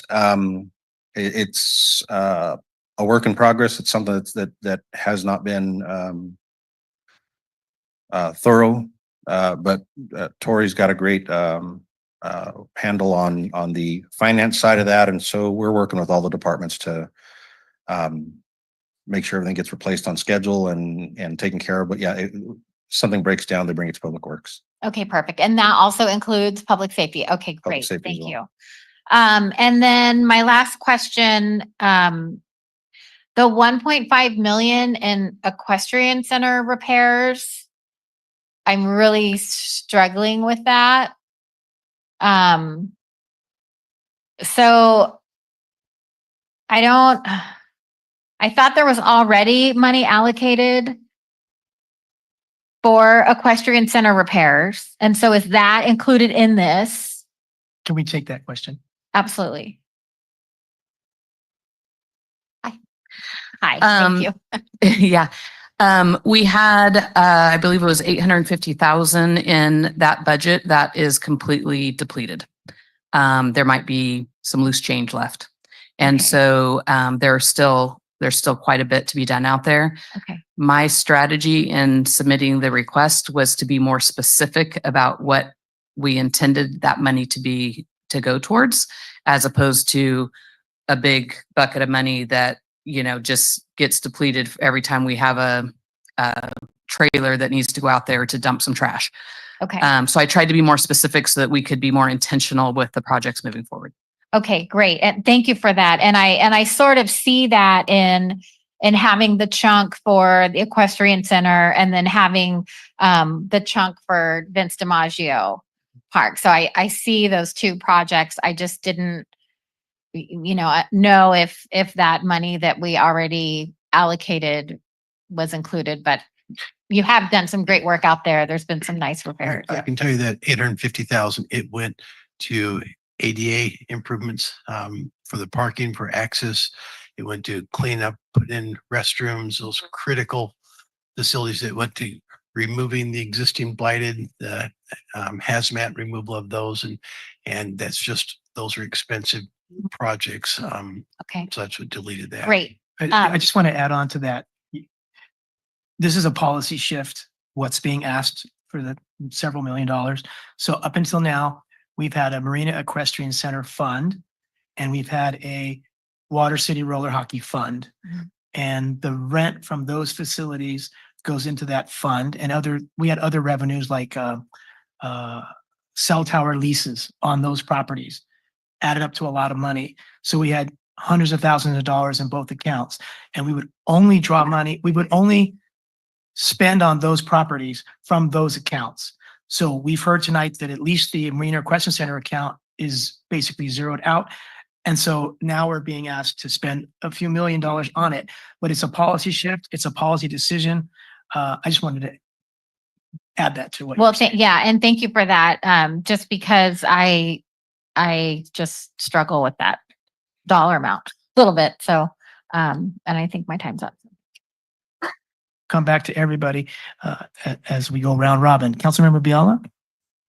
Thank you, Mr. Mayor. So the first thing I want to say, I think Fred Nelson and the public was concerned about the public input and where is that reflected in our consolidated list priority rank order list.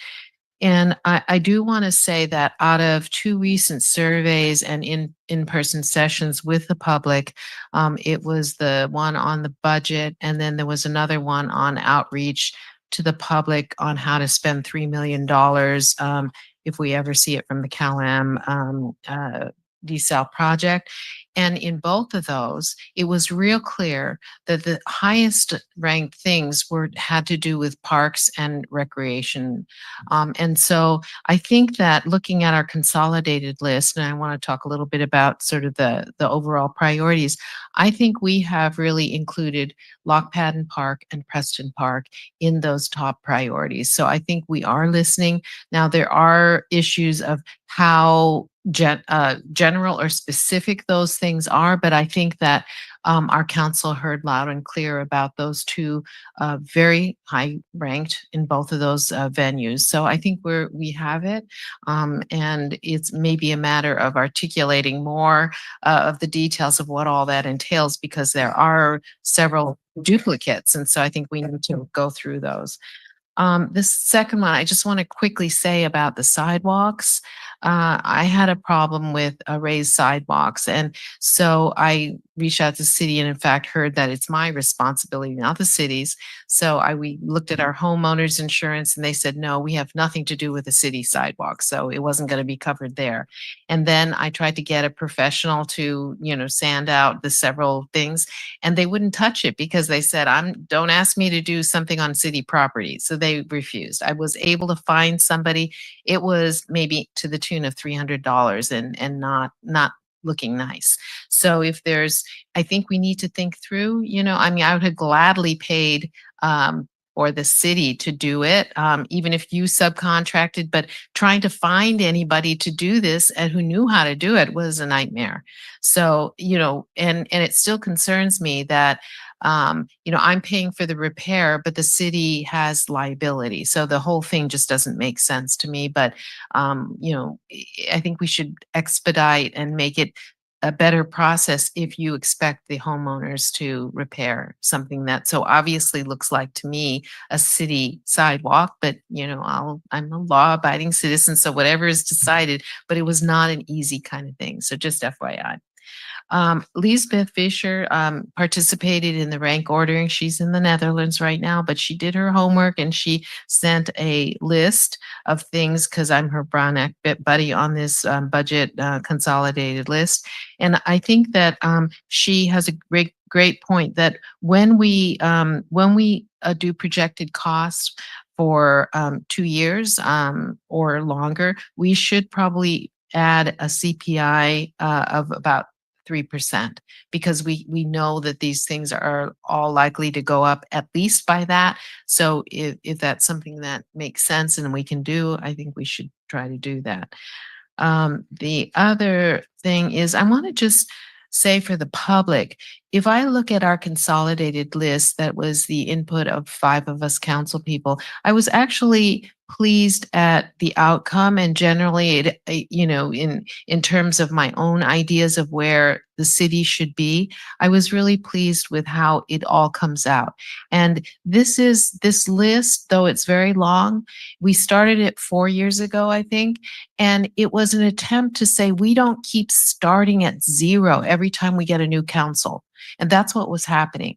And so this is an evergreen list that says the priorities of all the previous councils, and we take out the ones that have already been completed. And so I think this kind of doesn't just start and finish with every 2-year cycle of newly elected people on the council. So I'm very pleased about this list. And then we just reprioritize.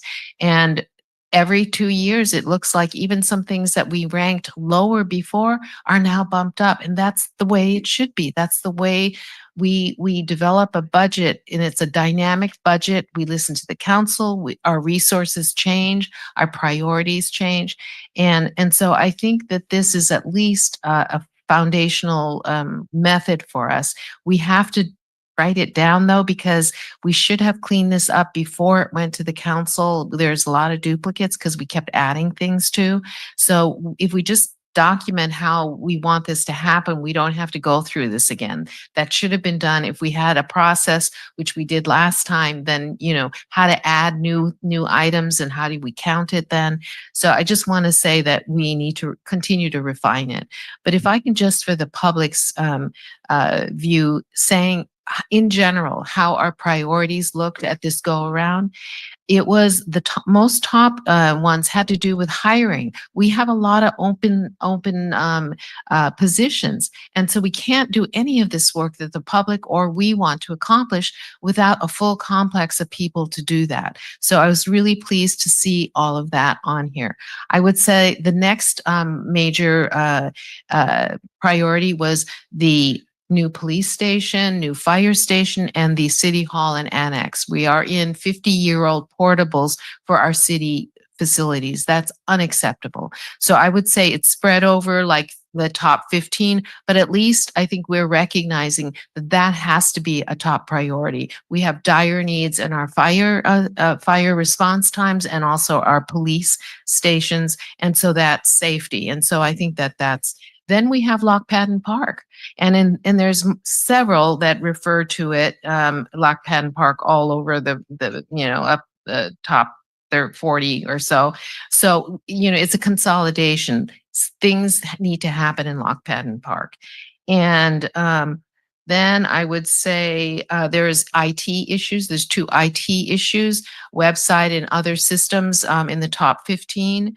And then including traffic control. Oh, I'm sorry. And the new senior center was also part of the whole complex of the police, fire, city hall annex, and the senior center. And then, you know, I think it goes all over, you know, from sidewalks to customer service things. But I would say that you know, those top priorities. Oh, and groundwater protection, that was on one of the top, I think, 15. So that those priorities do resonate with what I thought.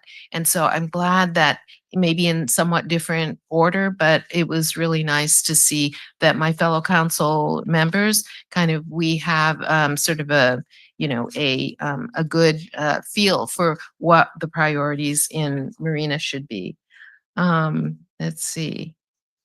I think that's all for right now. I do want to talk a little bit about other things. So thank you, Mr. Mayor. All right, thank you. We're back to Councilor McCarthy, if you have input. Sure, Mayor, thank you. I agree with Councilmember Biala. I'm actually impressed with the list. I'm frustrated by the process a little bit, and I'll be honest with you. I focused on the top 20. The last 10 were a little bit of eeny, meeny, miny, mo, if I'm just being completely honest. But I'm glad that we have something to kind of go off of. Just high level technology you talked about. I've advocated for that for a long time, and I totally concur. Our website is a mess. And Tori, I appreciate everything that you're doing to look into that. I mean, as we saw today, I had trouble accessing the SharePoint. Anytime I try to access the website to find something, I struggle with it, and I probably know where things are more than members of the public. So technology, and that includes things like Flock and things that the police department is asking for, drones, things of that nature.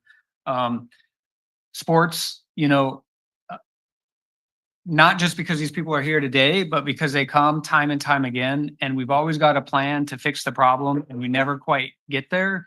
I think that it's time that this council steps up to the plate, no pun intended, and put some money towards things that maybe there's a solution 2 years down the road that's going to solve it. But they want the money and the fixes now, and I would support allocating some money to help solve some of the issues that they're looking to solve. And again, they've been coming for as long as I've been paying attention to council meetings, which is about 15 years, and they still don't feel like they've been heard, and that is problematic for me.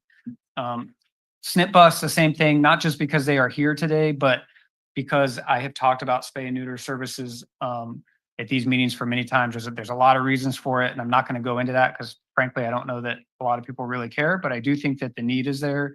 I think it's a relatively small amount of money that we could put aside to at least do a pilot program and see how it benefits the city of Marina. And then lastly, I'll say, and I struggle with this because I think the ordinance writing piece, it's not really a traditional project, right, that you would budget for. But what I'm hearing is that there's a couple things that we need to address ordinances for. sidewalks, right? The spay and neuter ordinance, I think would be beneficial for the city. We've talked about a shopping cart ordinance. I understand that may be coming to council soon. But some of these things really do need to be codified in our city code so that we kind of have a basis for what the expectation is. And so I would like to see, and again, I don't think it's a traditional budgeting project, but I would like to see some resources shifted towards addressing some of these ordinances that need to be created. And then just the idea of adjusting some of these projects for CPI, Councilmember Bell, I appreciate that comment because it takes 10 years. Guess what? $1 million isn't what it was 10 years ago. So I think that's a brilliant idea. And I would look towards Tori to see if there's some best practices on how to address that. Thank you, Mayor. All right, Brian, can I ask you a question? Because there's already $6.5 million funded and allocated for new ball fields, do you think the next step is adding more funding or getting progress using the 6.5 million? I think if I'm being completely candid, I think that we haven't done a good job of accomplishing projects on time for some of these things. And so I think the answer is allocating some more money and asking the sports community, you know, and maybe it's 500,000, whatever it is, maybe it's 100,000, but where do you want that money spent? Okay, so if you look at the park projects, Preston Park ball fields new are estimated at 10 million. We have 6.5 million in hand and unfunded is 4 million. So maybe it's 10.5 million total. So what do you think the next step is? Sorry if I'm repeating myself. No, I think it's putting what I heard, and I may have gotten it wrong, but what I thought I heard was that these folks are asking for some maintenance to be performed on the ball fields tomorrow. And no, what I heard is they're saying the opposite. They're saying that the need is for putting on maintenance ball field, put them on new ball fields. And so what we currently have is 5.5 million in allocated in the budget. About 1 million, 1.5 million of that is going to the Preston Park, the playground. And so not all of that is the ball fields. And Andrea can jump in. I think the money that we'd have remaining set aside, you take the, say, 5.5 million plus 1.5 million for playground, we're at 4 million. I think we would still need more to build the ball fields there. so I guess my larger point then is we don't have any plans for that, right? We have some money, but have we drawn any plans? We are working on those right now. We need to get our biological studies to see that we can have the area to build it and which area that we can build it. And so we are currently working on that right now. We have a consultant. I'm not sure of our timing, but we can start to get a better sense, I think, in the near future of really how much that we'll need for these conceptual designs that the consultant is working on. So I think, again, just where I struggle is that based on prior experience, I mean, if you have a 12-year-old at home that wants to play sports now, you're talking about 5 to 6 years before stuff is totally delivered. They'll be driving and separately drinking at 18 years old. The need is going to be gone, right? Like, so how do we serve these people today is my question. That's what I'm interested in doing. Okay, so I think it'd be good to know the facts. Exhibit D says under park projects that Preston Park upgrades, total estimated cost 10.5 million, funded 6.5 million, funding needed later years 4 million. So we've just heard different figures from the city manager, and I think it's important that we get an update that's accurate so we know what we're talking about. So if we think we need to add 2 million or 3 million, it's on to what the accurate number is. Apparently Exhibit D is not accurate, but that's all we had to go on. So that's what I was going on. So it'd be good if city manager could once again, perhaps look at that QLP 2113 CIP, that capital improvement project, and give us an update of what the true costs are, so that if tonight we want to make any decisions about ball fields, we'll be more approximate or more accurate. Again, we don't know what those true costs are yet until we can get a little further on in our. Do we know how much the total project cost is? No. Okay, do we know how much funded we have in hand? Yes. And it says 6.5. What's the accurate number? We have budgeted 5.5. What the budget talks about is the estimated cost are 6.5. Okay, what says funded 6.5 in the CIP. And I'm asking, what's the accurate number that we have money in hand Let Tori clarify that. for QLP 2113? I would need to go back to look at the actual funding source, but we have approved 6.5 million, whether there's 1 million in grants or some other resources. There is a firm commitment for 6.5 million. Okay, so we committed to 6.5, but we might not have that in hand, or we do have it in hand. I would need to go back and confirm with the way we listed it, if there is a firm commitment, say there is a grant for 1 million or a developer agreement where they're giving us 1 million, but they wait until we actually take the step to reimburse us for our cost. It would be, there is a firm commitment for 6.5, whether it be the larger city development impact fees, there is 6.5 million committed. Okay, so Brian, it seems that we have approximately somewhere between 4 and 6.5 million. We don't know for sure.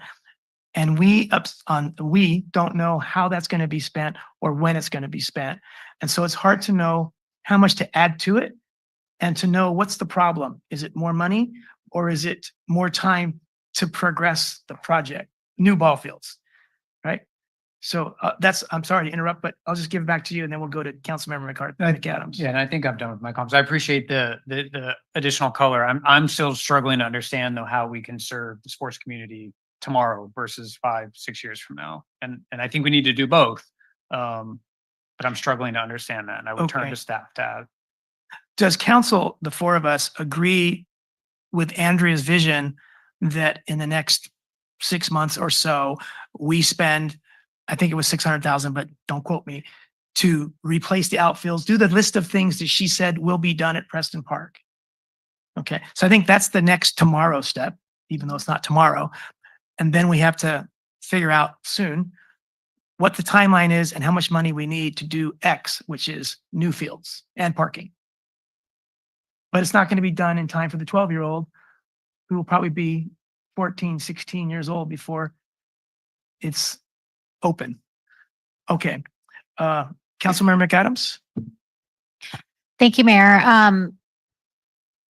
Also, we have a lovely and very inspiring and motivated recreation commission. Director Reich is in here, and maybe that is something that that they can discuss too, and discuss with the parents and with the coaches. Sort of bring them to the table and see how else we can facilitate, because what is the use of having 6 million or 4 million or whatever when you're not ever gonna, there's no end in sight where if we don't have the money, right? So it's lovely to have that pot set aside, but if we're not moving forward and taking action with anything, it just feels like we're not doing anything, which in a way we kind of aren't. So you're saying it's good to have the money, but if you're not going to spend it, it's not so good. Yes, Okay. exactly. So I think, again, like kind of going back to communication, maybe the players and the coaches don't know all of this, right? And maybe they can also bring some solutions and help us, maybe do some fundraising, get some skin in the game too. So I wanted to thank Councilmember Biala for being like such a stark and consistent advocate for our city facilities. Even after Measure U, like I'm so inspired by that, and your just consistent voice of this need for our city. When I was ranking my priorities, that's really I was like looking, I'm like, where's City Hall? Where's the fire department? Where's the police department? And I was a little shocked to find that, some of them were like number 80. I think the fire department or something was like 78, and then they were very low ranked. So I am pleased to see that consistency of my colleagues of having, those sort of be a priority. with this list, and maybe I'm still a little confused. This is not our CIP list. This is sort of, and I think that nobody's really explained this to the public. The list that is included in our agenda packet is sort of like if a pile of money fell on the city, how would you want to spend it? And also, it's more of a tool for us. I've heard the mayor say, "Oh, it's oh look, it's on the list here."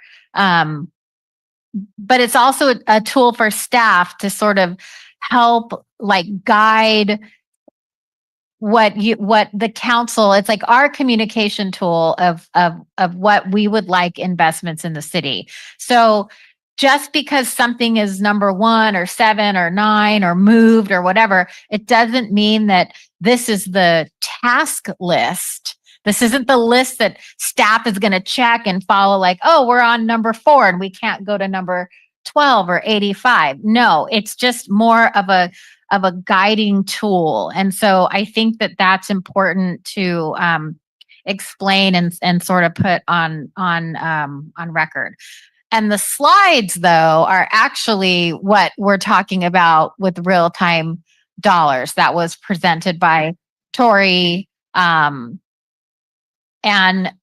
I can easily endorse those. I just wrote some notes like slide 4 and 5 are easy for me. The 1.1 million set aside, I can get on board with. And then slide 10, I mean, that was really helpful to have all of that sort of broken down. And I would like to allocate and provide the $5,000 request to the village project, and then also do a matching $5,000 for the SNP bus. For me, I'm not necessarily, I don't think we have the staff and the ability to start like a mobile SNP program, even though it sounds like they would be facilitating a lot of it. And we have the SPCA that provides free spay, or like you can bring feral cats and they treat them. And yes, it's on their website. Yes, the first 4 appointments on Monday through Thursday, you bring a feral cat in the like the cage that they provide. They will treat them for free. And they also have low cost spay and neutering, and then they also have the mobile clinic. That's how I got my dogs spayed and vaccinated, and I think it was like $45, and it included a chip. So to sort of like have this message of like Marina has nothing. Well, I mean, we don't have anything like city provided, but I think that there is plenty of opportunity in our community with the SBCA to, sort of address that. So I'm happy to support the $5,000 to both of the organizations request. And then I wanted to thank the community for their public comment. So, and that's all I have. Okay. Councilmember Biala. Thank you, Jenny. Thank you, Mr. Mayor. So having seen the graphs that show the public input on those public sessions, and really the focus is on parks and recreation. Even in tonight's meeting, it was so evident again that our public does not know some of the things that we have been working on. And so when we have been talking a lot about Preston Park and the ball fields and all of that, yet they really are not even aware that we set aside so much money to do certain things, and we're thinking about expanding it. And we made the conscious choice not to put the one baseball field at the dunes in favor of more, in Preston Park. So I think that at every budget meeting, we need to show the things to the public that they're excited about. All the things that the recreation department showed on the when we had the grand opening, or not groundbreaking, we ought to be showing that to the public so that they can see all the things that are happening. I really wonder, people were talking about pickleball so much that we're putting in a lot of pickleball. And yet at one of these meetings, the comment was the city should be building pickleball courts. And I was going, wow, we have totally missed the mark on communicating to the public. And I think that speaks to the newsletter, to informing the folks about what we're doing. So I would really like to have that at every budget meeting, because that's important to the community and they need to know what we're doing. And the other thing is we sort of clipped the original list, but we pulled out from the consolidated list all the completed projects. It's not on this handout. And I think that most people outside of Marina see us a city on the go. Like we're doing so much, we're building so much, and yet we up here are sort of frustrated that we're not going fast enough. We're not responding to enough, concerns from the public. And yet I am always astounded at how much we're doing. But when we don't recognize ourselves and we just look at what we haven't done all the time, what we haven't done, this need, we got to add this, then we're not giving ourselves credit for the things that we have done. And it is a lot. So I don't want the public to just see what we haven't done. They need to also experience what we have done. So I would like to give that balanced perspective every time we do a budget session where the public is attending, because I think they need to see that some of the things that they have wanted in the past, in fact, we are accomplishing. Kathy, that last comment is going to be lost into the ether unless we include it in our motion and we bulldog it. And we had several budget sessions, starting with our retreat. Would you like that completed list to be addressed and provided at each of our meetings?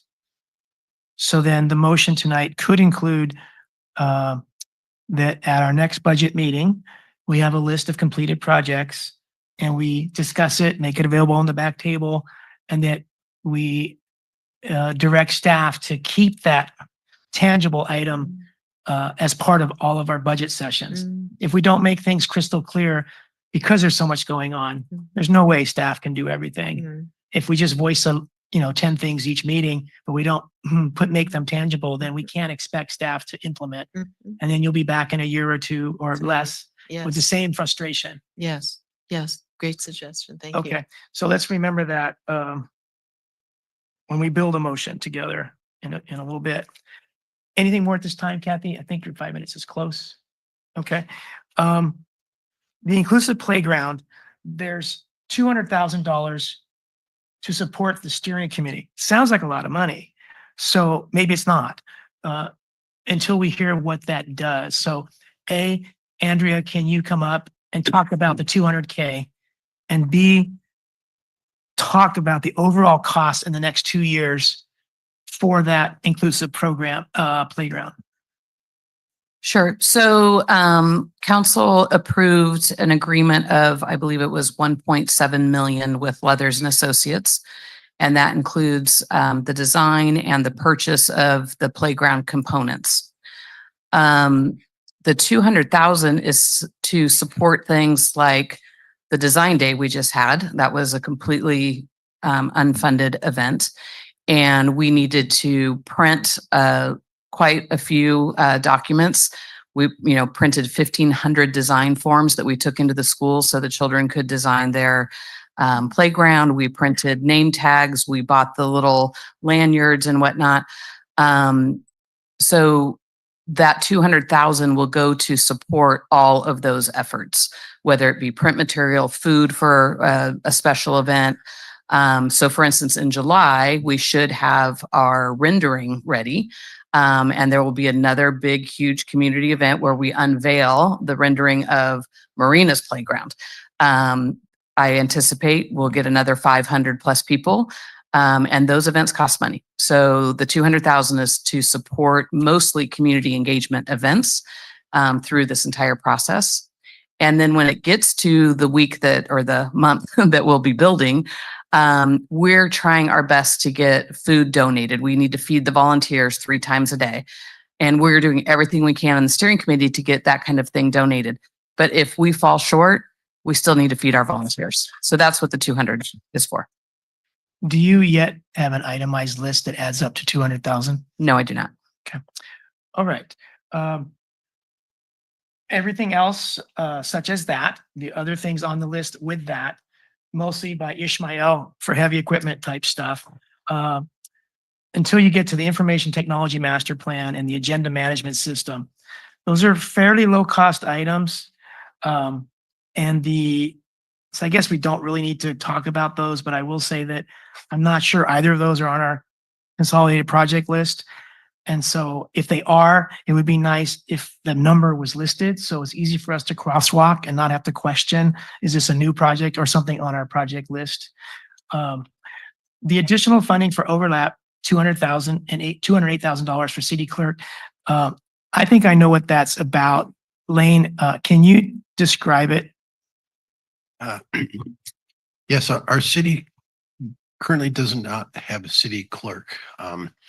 And Shep has been our deputy city clerk for how many years, Shep?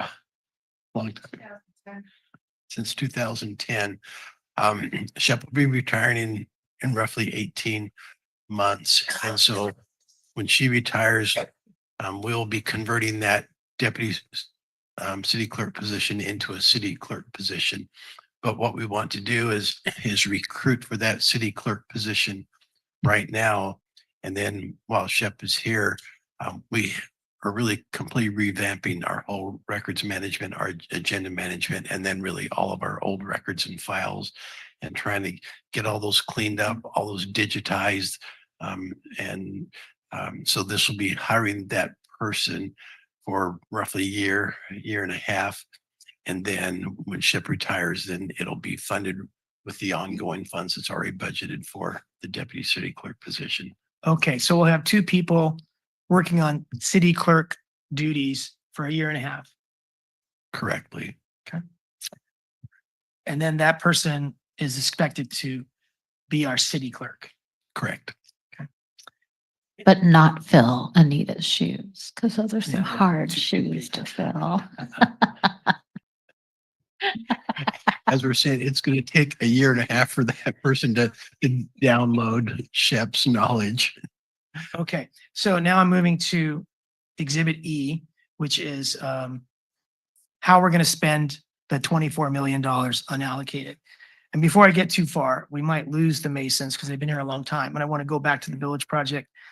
I talked to Mason for about 45 minutes on the phone a few nights ago, and I was just blown away by the value that I never understood, that if you don't just talk about slavery, which is a downer for African Americans, that's my history, slavery.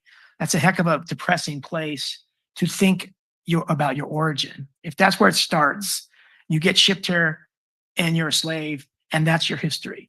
And so what Mel explained to me is that these youth, initially by the traditional education, are thinking themselves as slavery descendants, period.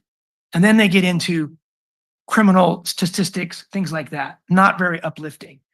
But when they meet people from Africa who come to Seaside and talk about role models and distant ancestors and current role models that they don't find in the books, that they, as we heard, their self-esteem, their connection improves to the point where they care about school and things that make their lives better. They're no longer just swimming in, life sucks. There's no big light at the end of my tunnel, so I'm just going to do whatever. Who cares? That mindset changes, and so if these kids have been in the school, in the system, that this village project for 8 years, and now it's their time to graduate, in sense, to go to Africa and meet, some of their ancestors in Ghana. That's just an amazing thing. And that'll include, in this case, I think just one Marina resident out of the dozen that are going. So I agree with Councilmember McAdams, but I would like to suggest that we give 7.5 thousand, because they have 85,000 total cost. And so far they've raised approximately 50. And so they're asking only 5,000 by city. But I think if we gave them 7.5, you know, it's really a drop in the bucket. And that's a payback because 25%, for example, of their people that they served in 2024 were Marina residents and families, and they got not one penny from us. So it's a little bit of payback, a little bit of pay forward. And so just before they left, I just wanted to second Councilman McAdams, you know, lead that it's a valuable project, and we talk a lot about DEI, and this is a tangible step that we can give to the African American side of our community. All right, and then the next question is regarding $600,000 for Fire Station Number 2 add-on, and in the CIP it says 20,000, and so I'm wondering, why does it say 20,000 for total cost, and then it's 600,000 tonight?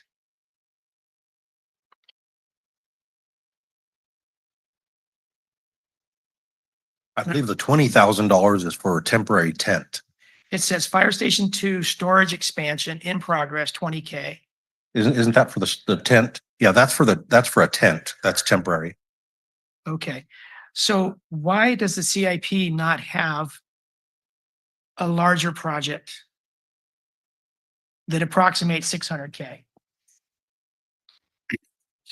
So we know that we're getting a ladder truck and we don't have a facility. If the bond measure asked to build a new fire facility, that would have been the facility that we've done. Since the bond measure didn't pass, we've been looking at different options, temporary tents and other things like that. And our fire chief, we think our best option right now is to just add on to the existing structure, so that because again, if you have these temporary tents and stuff, they're roped in, so you have a call for the fire truck and they got to go out and tie the ropes, and it becomes a safety issue. And so the 600,000 is so we can build an add-on to it. Our ladder truck will fit there, and it'll be able to respond. A call comes in, it can leave, respond immediately.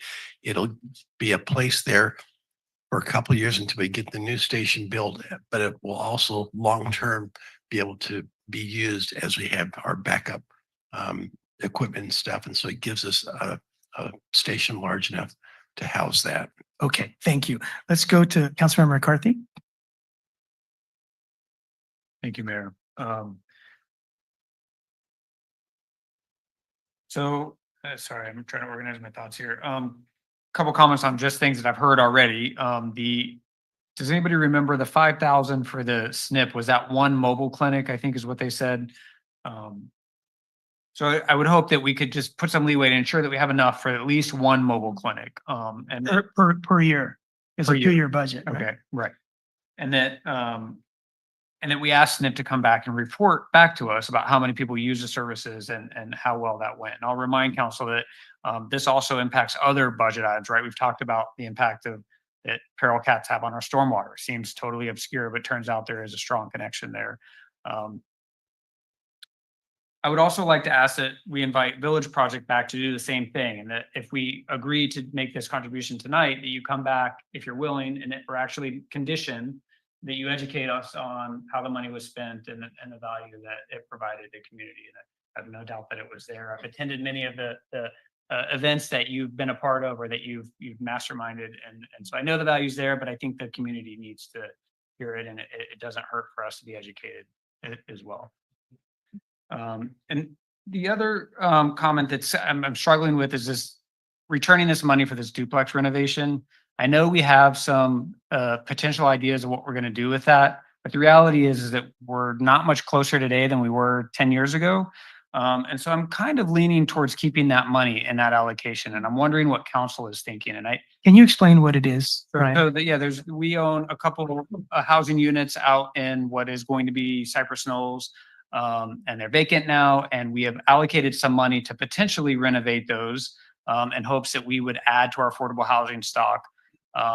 We are, exploring some other options for those right now, and I don't know if I can say or not, but But if those fall through, I want to still be able to go back and have that discussion. I don't want to go back 10 years from now, 10 years back and say, oh, we got to reallocate the money and we're stuck. And so, I'm really struggling with that. And I'd ask the council to consider keeping that money. All right, so it's kind of like fish or cut bait, one way or the other, progress on those two corner duplexes. Okay, the city manager knows what we can say and what we can't say because we've discussed this in closed session. So city manager, can you update us on that project? We are still working on getting an appraisal we have an interested individual in acquiring that land, and we're still working on getting the appraisal to establish the value. Okay, and if that individual ends up owning the property, what is the vision and timeline? If that individual gets, they want to turn it into housing and really do it very quickly. But it wouldn't be affordable housing, it'd be market rate housing. Okay, does market rate housing on the gateway to VTC Hayes Circle sound like where we want to go? So I don't know that I can answer that tonight, but what I can say is that if that falls through, I don't want us to have no options, right? No money. Yeah, no money. So I don't see the harm in keeping that money there. We obviously have, some extra to kind of do those things with. And that, Okay, now that's in our capital improvement fund. So Lane, what's the impact to other projects that we want to do if that 1 million is kept in a holding pattern for this duplex project? We're factoring that into the overall budget, but again, we have 2.5 million that is unallocated, and so we have some flexibility. Okay, there. so that 2.5 million remaining balance would be reduced to 1.5 million. So it's a big hit if we stick with 2.5 million. It'd be, but I think there's some other questions we want to answer before we know what that 2.5 million really is. Maybe it's 5 million or 6 million. wait, I'm a little confused because the slideshow says release of funds for duplex and Los Arbolos totals about it says 495,000. Right, So I thought we were talking about the, oh, right, I was up at I was at a different project, so 75,000 or, I'm sorry, 420,000? 495 is what the slide says. Okay, it says 420 in Tori, exhibit clarify that. E of the staff report, on page 15 of our staff report, defund duplex housing renovation, $420,000 in parentheses, exhibit E. That is correct. It's 420,000. We would also, we're recommending defunding the Los Arboles court resurfacing at $75,000. So that would equal the 495,000 offset. Okay. Does it council, you okay if we start talking about those other, that other defunding? Since we're kind of on a defunding concept here. So the next one is $1 million to defund our Second Avenue Del Monte connection. And we know that's like a $30 million project. So if we defund the little bit we've got, I'm concerned that that project is like everything else. Why aren't we doing it? So what does council think about defunding the duplex housing and defunding the $1 million? And I'll say on the surface of the, Kathy and I tomorrow are going to meet with PK Diffenbaugh because when he decided to not retire, we thought we'd give it one more chance to say, what do you mean we spend 450,000, you don't spend a penny, and you get priority access? That is just not what we, tennis courts, pickleball courts. So I don't know where that would go, but if he comes around to a different position, we would like to bring it back to council.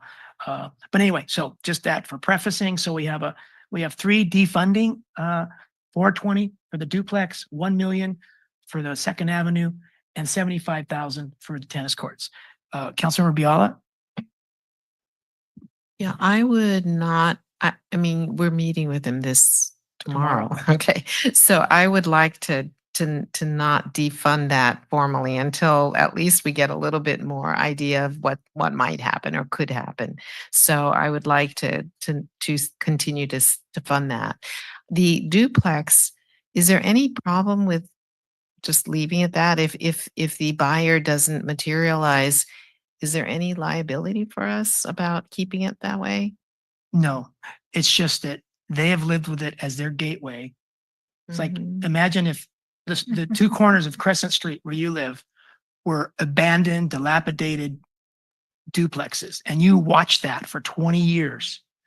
You'd say, this is not okay for us who live here. Mhm. And so these are, I feel like this is the same situation when we just talked about the Arts Village. Is like somebody wants it because it's an eyesore, but for us to leave it that way for a little longer, it's not a negative to us in particular. So I'm just struggling because that's still, money that we've got so many other things here that we want to fund. So it's one of those things that we keep saying we're going to do something. And Right. they keep living with Right. it. And there are no, but the difference is that we have tried to do something about it. We went down a path that was not. I mean, so it's not like we just left it there. We actually went through, an arduous process that didn't result in doing something about the property. So we have done, but I'm just saying that we have so many other things right now on our plate. So you Kathy, know. of those three, which would you like to keep and which would you like I would to like to defund? keep the downtown interchange, and I would like to keep temporarily, just give us, a week or when the next meeting is on the Los Albareles Court. Okay, great. And we'll come back to you, Kathy, because your turn's coming up. But Jenny and Brian, how about those three potential defunding projects? I mean, I think for me, the beauty of this is that we can always do budget augmentation at some point, or you know what I mean? So I don't feel the pressure to necessarily have to like pick on these three. I mean, I tend to lean on trusting staff, and they really know and understand and live and breathe the budget much more than I do. And so typically for me, I will go with what staff is recommending. Of course, I want to see all three of these come to fruition, but the reality is that perhaps they won't. I think it's super reasonable, though, especially with the tennis courts. That's another community that we've heard from going through this pickleball journey and the conditions of those courts. And with the superintendent staying on board, I mean, even if we did, take away that initial seed money, we could always invest it or bring back more. So I'm not crazy about the $1.1 million Second Avenue, or the Second Avenue, just because it's so expensive and so daunting, and So do you suggest defunding all three or defunding? well, the only issue I have with that I don't know about is sometimes you need to have $1 million to apply for grants or to do something. So I don't want to necessarily make an uninformed decision when maybe the reason why we've been sitting on that $1 million allocation or whatever is because it does allow staff to go out for grants. Okay, so before we go to Lane, do you want to keep it the way staff has it for the three? I mean, I'm happy to except for the tennis court. Okay, so keep the tennis courts, defund the other two. Yeah, I'd be, All right. unless there's some reason why we're sitting on that 1.1 million for Second Avenue that allows us to go out for grants. Okay, let's hear from Lane, then we'll go back to you and Brian. Okay, thank you. Go ahead, Lane. That 1 million really is for funds. And so we shifted that from that project to the sports and aquatics center. I just want to confirm with Tori so that was already a direction that council made. And so that is just implementing that direction. And I'll just say that we have discretion tonight because we have millions that we don't have to approve. And we have 2.25 million left over if we did approve everything. So I think there's room that we don't have to defund, but if we want to, let's defund. So now that you've heard from Lane, what would be your? And this request is something that I've heard from the mayor as well, is like to see this list of we have pots of money that have been allocated on projects that haven't gone anywhere, and I think that there's even more money available, right? And there's more projects that we can defund. So for me, I mean, at this point, I'm happy to just go with the council majority because I don't necessarily feel, rushed or. You're part of it. Well, I know, but I mean, if. So I'm keeping track, and then we're going to put it in a motion. Okay. what the Okay. council majority says, so you can either kind of abstain or give us your vote, and then we'll go to Brian, and then we'll know. Sure. I mean, because you two are involved with the tennis courts, more than I. And you have more information about that. So I don't necessarily, and I still am not sure with the Second Avenue. That's already been moved to the sports center. Correct. Okay. So Well, that's conceptually, it's part of our budget. conceptually. Okay. Well, I absolutely support that, that step. Councilmember McCarthy, what are you thinking on those 3 defunding options? So the tennis courts, easy, don't defund, and I wouldn't say until you guys have that discussion. It's a relatively small amount, and we can always defund that as it's appropriate. The $1 million is the one that I'm struggling with. I understand the challenges with ever building that road in the future, and I also think that could be part of the Cypress Knolls development plan. So I'm a little bit more likely to say that one is okay to defund, and we could go back.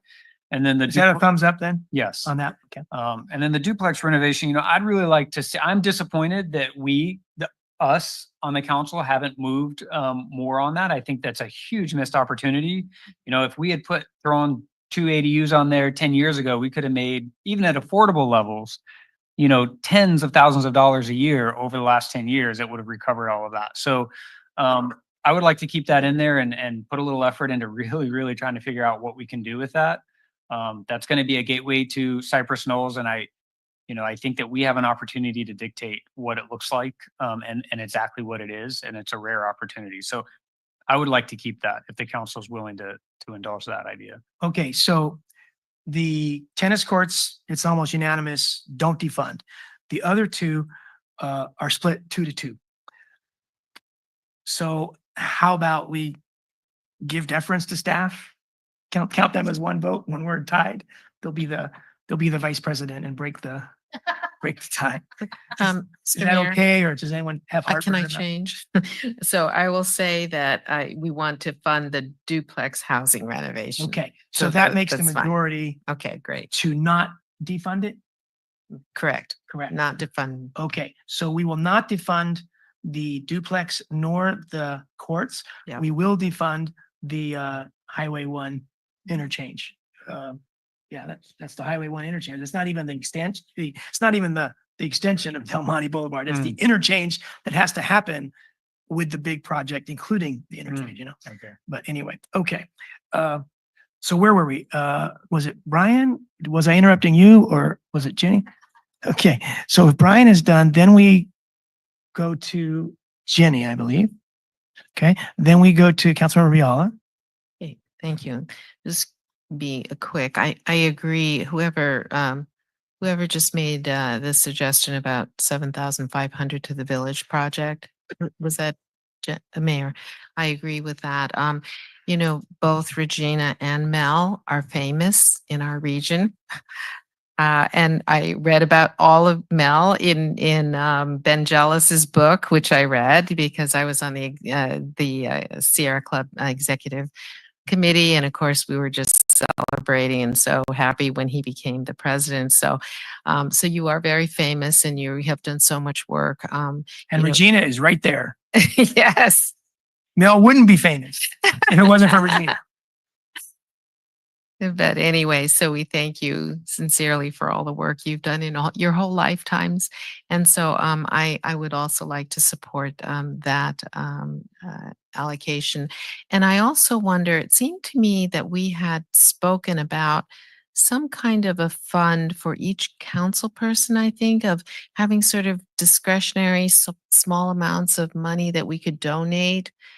Was I hallucinating that, or did somewhere down the line didn't we have that? In the past, before the recession of 2008, each council member had about $3,000 a year that they could spend on trips for conferences or on projects they wanted, like Village Project.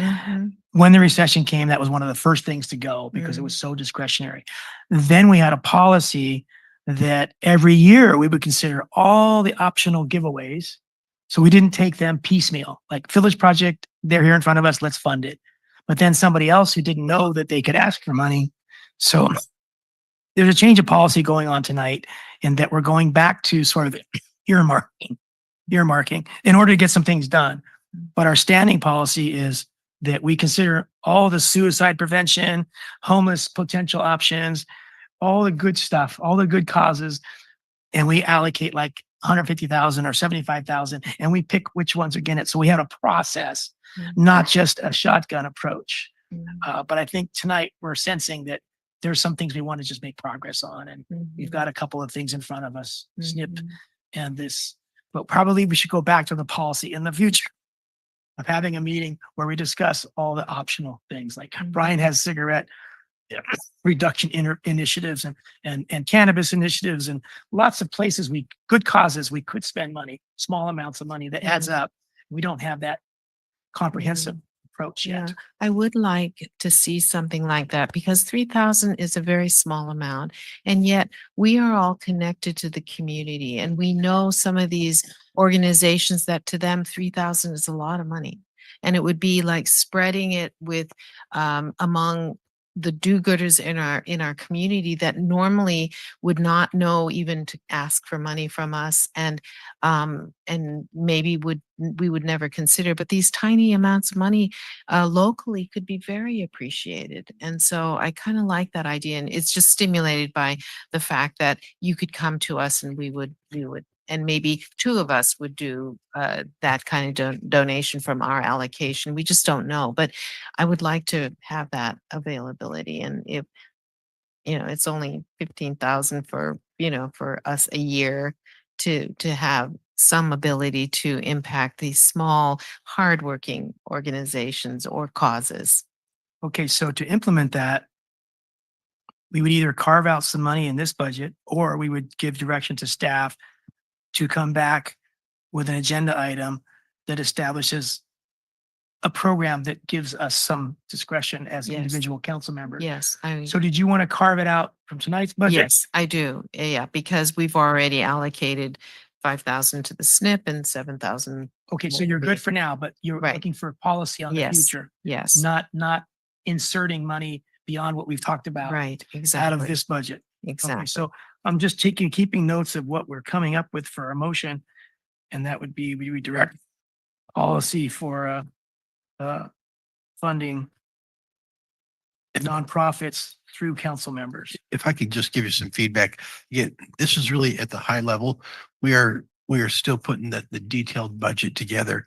And so we don't need necessarily direction 15,000, pull it from this fund balance. What we need is direction as we're putting the draft budget together, that if you want an allocation of 15,000 for council projects throughout the year, that's the kind of direction on these little things. This is just really high level. Little, we'll call it little, even though it's important, because we had members of the public. So we want to be responsive. Otherwise, we wouldn't get to the 10,000 when we're talking tens of millions. But just to be responsive, we're taking up things that have been brought to our attention tonight. Okay, any more input, Kathy? No. Okay, we're still on round robin. So if we go to Exhibit E, we were just there, but I think we were just talking about defunding as a category. But if we go to Exhibit E, page 15 of our staff report, the 3-year set aside of $1.1 million for ongoing costs, can staff explain, the thought behind that? Because I don't recall seeing that before. So what we got direction from the council at our retreat was to go in the negative on our ongoing funds. And so to go into the negative and if you can pull up the page on your presentation. So to fund these positions, these ongoing positions, in the first year of 25-26, we are going into the negative $371,000. The second year of the budget, we're in the negative $356,000. So we have to come up with that funds. And so that is coming from the unallocated fund balance. And so just 2 years is over $700,000. And we put 1.1 because we're saying, okay, in 3 years, we think that we'll have ongoing revenues that will increase enough to where it will then be able to fund these ongoing costs that you're adding to the budget. So we can't go in the negative unless we pay for it from unallocated fund balance. And so that's what that 1.1 million is. So we're pulling that down from unallocated fund balance to fund what council is wanting to go on the negative on the budget. We know that our cost increases are still continuing to go up. We know that we're in an economic cycle that is really uncertain at this point. And so I'm not necessarily positive that just our regular normal, like you'll get this in the budget presentation, our sales tax is going to be flat. And so what I'm projecting is at least by 3 years, we're going to have enough growth in other industries that we're bringing to the area. Could be TOT tax, could be sales tax, could be property tax of new businesses that will cover this deficit of these positions that council directed us to add during the retreat. Okay, so I remain confused about using a 2-year budget to include a 3rd year of ongoing costs when we expect revenue to increase to cover that 3rd year when it comes. Yeah, we just weren't sure that in this 2-year budget that we would have enough. I think it's just giving us a little cushion. Okay, so above that, we have new ongoing costs, 749,000. So I thought that was for the year that we're in now, maybe for 2 years. But what period of time does that $749,000 cost? That cost represents, if we were to go back one slide, that this is just 1 year for the first year, fiscal year 2025, 26. That represents the cost of the police officers, the maintenance workers, and all of those 765 to absorb that for each of the Got 2 it. years. Okay, that's different than the 3-year set aside for ongoing costs. So the 3-year set aside, which costs are they going to cover? It's not just inflation. It's something else. So we did some preliminary estimates, and I do want to say these are preliminary because we're finding things at this very end of the point that we're adding things. We did an estimate for what the bargaining groups might negotiate. It could be more, it could be less. But when we look at that for 25 and 26, you'll see we have this 25, 26, close to $3.7 million in ongoing revenues and $3.3 million in ongoing expenses. So I'm sorry, I'm not following you. I'm looking on the screen. I'm not seeing those two numbers. You just mentioned $3 million figures. 37.7 million. Okay. Sorry. And 37.3 million. Those are our ongoing revenues and expenses for fiscal year 25, 26. And so if you say how much does revenues exceed expenditures, it's 377,000. But when we add all those the new police officers, the maintenance workers, that's an additional 749,000. So it's not enough to cover the ongoing costs. So we have a shortfall of about 372,000 1 year and 356. The idea was by building in some additional funding that, we're saying 1 year, 2 year, and possibly 3 years. We've already set aside that for even if it is the 3rd year, that there would be those money set aside. If we find we don't need it in year 2, we can release it. But it was just providing us some kind of buffer to say that we can still keep 100% funding of all of that through a 3-year period. Okay. So I see it as 720 $25,000 to cover 2 years of deficit in this budget. And then just for comfort, we're going to also set aside some for that third year, which is different budget cycle. And I think that we probably can find other places that we think are more urgent or important to spend that third year this year on stuff that we want to get done that's languishing, rather than, and worry about that in the next budget cycle. So I guess I'm just one. So I'd just like to ask for council's consensus one way or the other. Would you like to have 2 years or 3 years set aside in this budget for ongoing expenses, deficit? Councilmember Biala?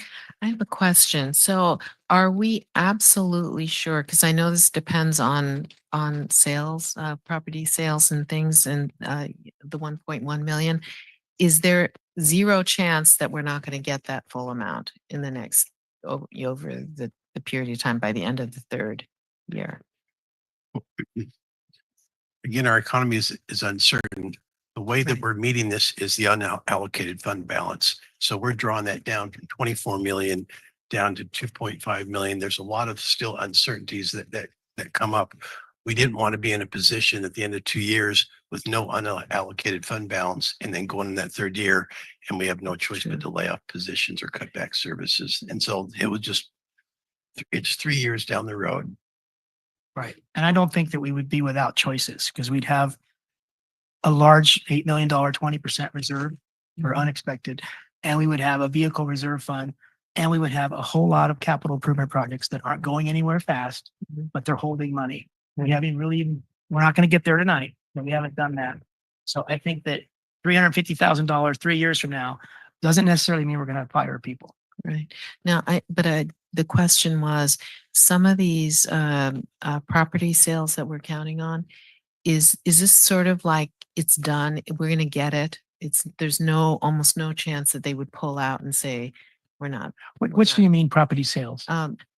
I'm presuming it's some of the dunes or the Marina Station or whatever. I'm not sure which We've one. gotten all the property sales. So that is what You is. mean land sale revenue? Land sale revenue. Yeah, I think that's done. Yeah, those are all done. That's why we kind of build up this 24 million. Okay. And yeah, So that I we can don't count on it, expect yeah. any more large one-time. Okay, Kathy. So what's your So I'm inclined to say to be more conservative, because when I think about what Lane's saying about the uncertainty of the economy, whether it's, local, state, national, and the world, it does make, when he's reminding me, I'm going, we need to be prepared. I mean, I don't have any confidence really about predictability of the future economies of our country or the world. So it does make sense for me now. I was thinking about saying we'll just do the 2 year, but now I think I understand, and I think we need to be really cautious. We may be coming into an unprecedented period of time here economically. Okay, thank you. Councilmember McCarthy? Yeah, I'll be honest, I'm having a little bit of a hard time following, but I like the way Councilmember Fiala puts it. I mean, I'm more likely to want to be a little conservative. I don't know exactly what that means. Maybe you can kind of reiterate that, but yeah. Yeah. We have a new budget. It used to be every year. Now it's every 2 years. And we've always said there could be a recession. There was always something that might happen that caused our finance director to be very conservative. And we just watched our unallocated balance improve, get higher. And we have these other funds that we set aside kind of with the same thinking. So that's my perspective. And I saw Jenny nodding her head. So I think it's like 3 to 1. We're going to keep that. And I'm happy. I just wanted to flesh it out a little bit. The last thing I'll do on my time is the 600,000 for startup costs for the sports center. Is that for year one when the doors open, or is it something else? $600,000 operating loan to Aquatic Sports Center startup costs. And I may need to defer to Andrea, but what a consultant prepared for us is like a 5-year pro forma statement. And in year one, there were costs with hiring, when you get the new employees in, the sports center hasn't opened, but there's a training and a setup component that's associated with that. So in the first year, there was approximately $400,000 for a partial year to fund those positions and additional costs that may come up. And then second year, it was fully earning revenue, but maybe it hadn't had a chance to catch up. So there was like a $200,000 operating deficit where revenues did not meet expenditures. So looking at those first 2 years of a shortfall, we were saying like, what can we set aside to make sure that when it starts up, it can be sustainable and fund those positions? And I believe it was April 2027 when they're projecting that it would open. So there'd be some lead time before that when they'd need to bring on some of the positions, especially some of the key management positions. Okay, I'm pretty sold. Everybody else on council? No change there. Okay, so I've had plenty of my time. Let's go back to Councilmember McCarthy. No, I'm good. Okay. If Tori says so, I'm good. All right. Councilmember McAdams? Councilmember Biala? I'm good. Okay, if we go to $3 million for ADA sidewalk deficiencies, that's a good amount of money. And so Ishmael, I want to ask, number one, it's for ADA, primarily curb ramps, which are fantastic. Are we legally required to do all of these soon? We are required to have a plan. It could be a 30-year plan, but we are legally required to have a plan. So we could set aside $150,000 a year for the next 30 years, or whatever it takes to get that $3 million. Okay. This is also for sidewalk infill. So like on Rain Dollar, every morning when I'm coming to work, I see kids walking to school, no sidewalk. So it's to fill in those gaps where there is no sidewalk. Same thing down here on Palm. There's areas where there's no sidewalk. So it's also for the missing sidewalk gaps that could be 50 feet, could be 400 feet. Right. Okay. It's So- it's a transformative project. Yeah, because of that, I really like it. When it said just ADA deficiencies, I was hoping it wasn't just curb ramps, but maybe we'd okay that too. But these missing sidewalks, for all of our missing sidewalks, even for 3 or 4 of those projects, we might eat up the 3 million when you talk about right of way easements and doing the work, contracting out. So according to that plan from, like I said, 2010, 2011, whenever that was written, we should be able to get it all done with this $3 million. and that was with 2010 money. I mean, In 2010 money was like 1.15 million. okay, so So we've already used construction cost indexing to get to about 2.2 million, and we're figuring $600,000 to $800,000 for engineering design and bidding assistance and all those things. okay. Well, when we talk about, sorry to interrupt you, when we talk about getting things done and not just languishing, we've known about these missing sidewalks in different parts of the city, and we've discussed them, but we've never changed it. So people are walking in mud or walking on asphalt in the traffic lanes to avoid the mud. And we fixed a major one when we put in the Reservation Road 12-foot pathway around. That used to be a very dangerous, and we have some other ones. And so if it's, I guess it's going to be a combo of curb ramps to get at that need long-term and missing sidewalks. Correct. Okay. May I just make a ahead, comment on sure. that? So if you're prioritizing, because the missing curbs are totally not ADA compliant, right? I Right. mean, we're not even talking about a structure that could be, Yeah. improved. We're talking about there's no way a wheelchair could walk on Correct. no sidewalk. And could you prioritize the ones that are safe routes to school? Because the one you're noting, I mean, that I have been advocating for years. That's like in my neighborhood actually, but it's really bad. And, safe routes to school, I couldn't even get anyone to move with it being looked at as safe route to school. Yeah. So the priorities for sidewalks, usually it starts with safe routes to school, then emergency medical facilities and city buildings and facilities, our parks and community centers and things. Then we expand out to shopping centers where pedestrians would be frequently, and usually the residential areas are last because of, as Councilmember McCarthy pointed out, that we can lean on Right. getting the homeowners to do some of the work sometimes. Wow. Yes, so those are usually the way we prioritize things. So that, I'm glad to hear that. So this thing that we're struggling with, it's ADA and it's safe route to schools. And in all the years that I've been advocating for this is still in this condition. It's so amazing to know that that should have been priority. Yeah. So thank you. Yeah. So Councilmember McAdams mentioned if money fell from the sky, what would we do? Well, I think we just fix the sidewalks and shave the trip hazards and not worry about who should pay for it because the money fell from the sky. So that's kind of the approach we took when we put those two projects together. And there's some grant programs coming up. So as we start engineering, if you approve that $3 million project, we're going to start the engineering design first, submit the grant applications. It could be that the grant funds the construction, and then we come to you and say, hey, we have $2.7 million left over. So, but yeah, right now we just want to pursue the whole thing. Great, thank you. We don't have to do this tonight, Ishmael, but in the future, I think we should look into a 50-50 sharing program for those property owners that have more than shaving needs. If their sidewalk is buckled and they have to take out 12 feet of sidewalk, that might cost a property owner $10,000, $5,000, and that might be the reason why they don't do it. And we've had citizens jogging at night and they end up injured for 2 weeks because they didn't see that problem. And so besides the shaving, I hope that there's a couple of projects on our consolidated project list that relate to sidewalk improvement, hazard planning program. So I just hope that we can have a sidewalk improvement plan that includes a sharing program to notify. It's your responsibility. You have a trip hazard. It's expensive, and we're willing to share. We have money set aside.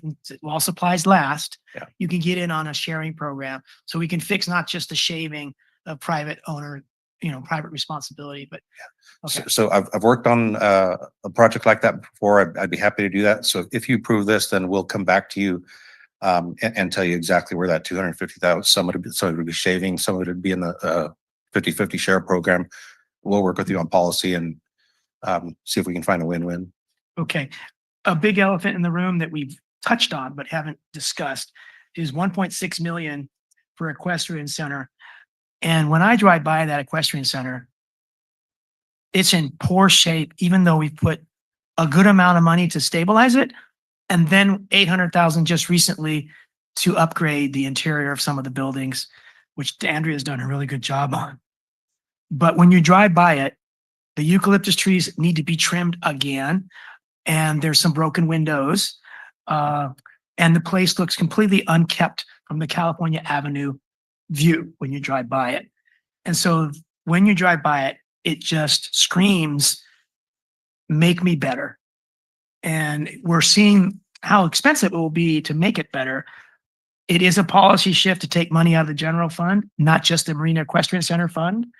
And so I just want to make sure that, we are, overt about our approving that, because Jenny, you had some concerns earlier. So let's just talk about that and then come to a decision on that 1.6 million. Go ahead, Councilmember McAdams. Thank you, Mayor. And I do see the increase in marketing and the events. I've had a lot of good community feedback on events. They had like a Valentine's Day thing. They had a really fun Halloween thing. Easter. We went to that Easter, right? So I am seeing that. Even though we are a city and we do provide services, I think about the return on investment. And so if the equestrian center, if these investments are going to sort of help push it, we had also maybe talked about ideas of other recreation out there, hosting other events. We've heard from, is it the Friends at Morca? Remind me who the mountain bike people. Morca, they came to one of our recreation commission meetings. So, I mean, if this is going to help sort of like propel it and give it the momentum to get to other recreation, enhanced recreation, et cetera, I'm happy to make that investment. If it's like, oh, it looks horrible, so like, let's just dump some more money in it. I'm concerned. I'm hesitant about that. But if there's like a focus, if there's a plan, if there's a goal. Yeah, so take a look at those 4 items and see what you think. Yeah. Oh, yeah. No, I mean, it's. If they're particular buildings doing particular things, do you like those? Well, I don't really know what we're doing. Yeah, if I could expand just a little bit.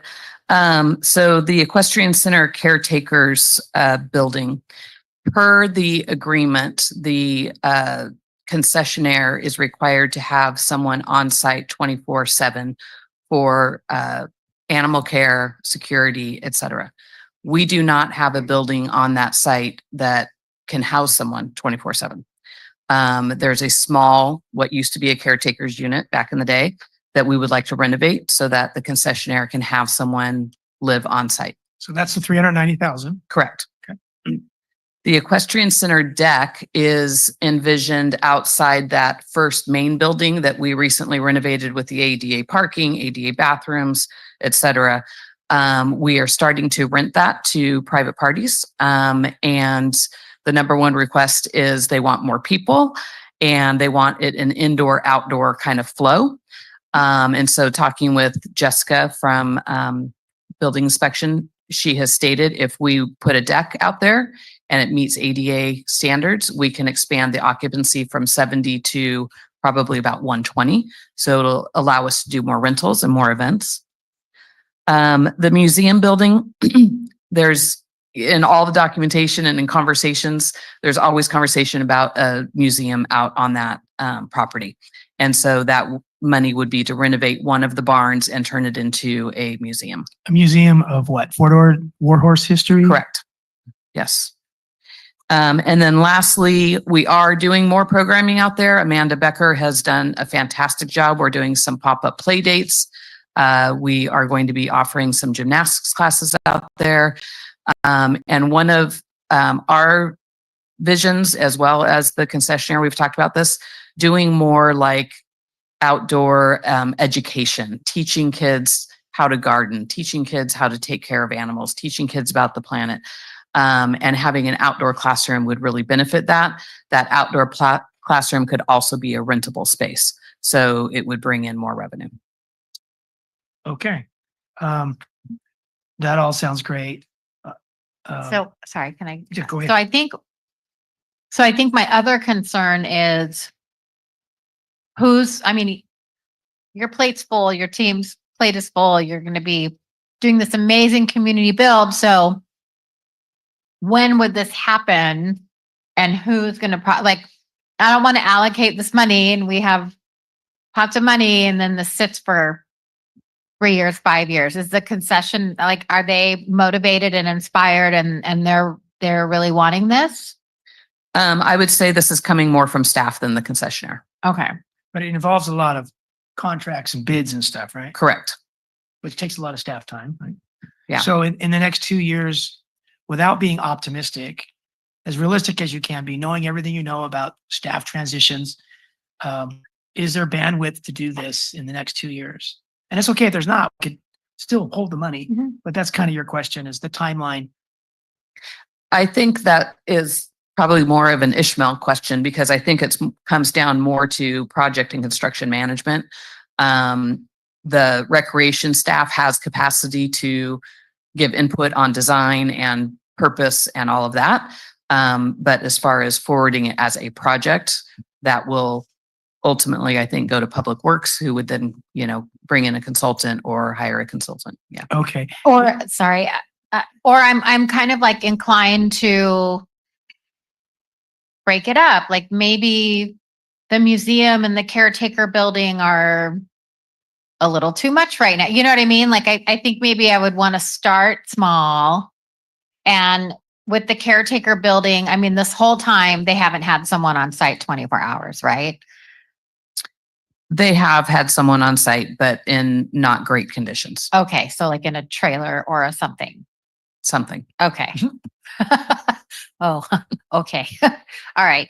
I don't know. I'm hesitant about this, but I mean, if you feel confident and it'll be a good investment and you'll be able to book events out there. I mean, hearing it, I feel better. I would just seeing. Yeah, if council wants to break it up or start slow, I would highly recommend the caretaker unit because in the agreement, we are requiring them to have someone 24/7, but we have not provided a suitable place for someone to be there 24/7. Okay. So I feel like we need to provide that. So that would be for me the number one priority.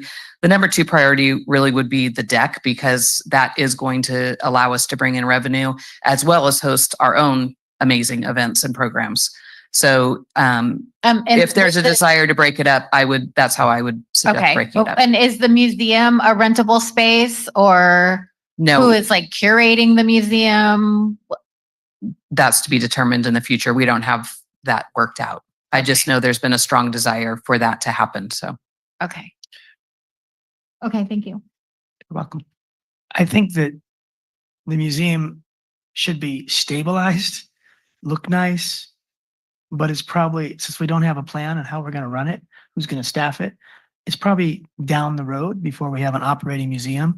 So that's a place where we could put that last on the list, except for making sure it looks nice on the outside, it's stabilized, and then worry about the inside later on because we got these other caretaker stuff, other things that are probably higher priority. But I think if we approve them all tonight, we can sort of defund that later. Or we know that that's a place we can take money from.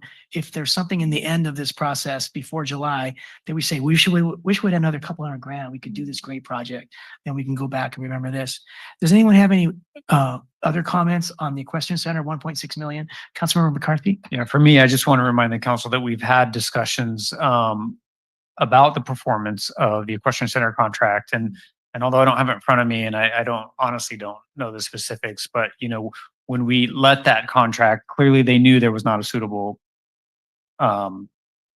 caretaker's facility on the space. I don't think we ever promised it to them. I'm not saying it's not a bad idea to build it. Yeah, I think she said we did promise it.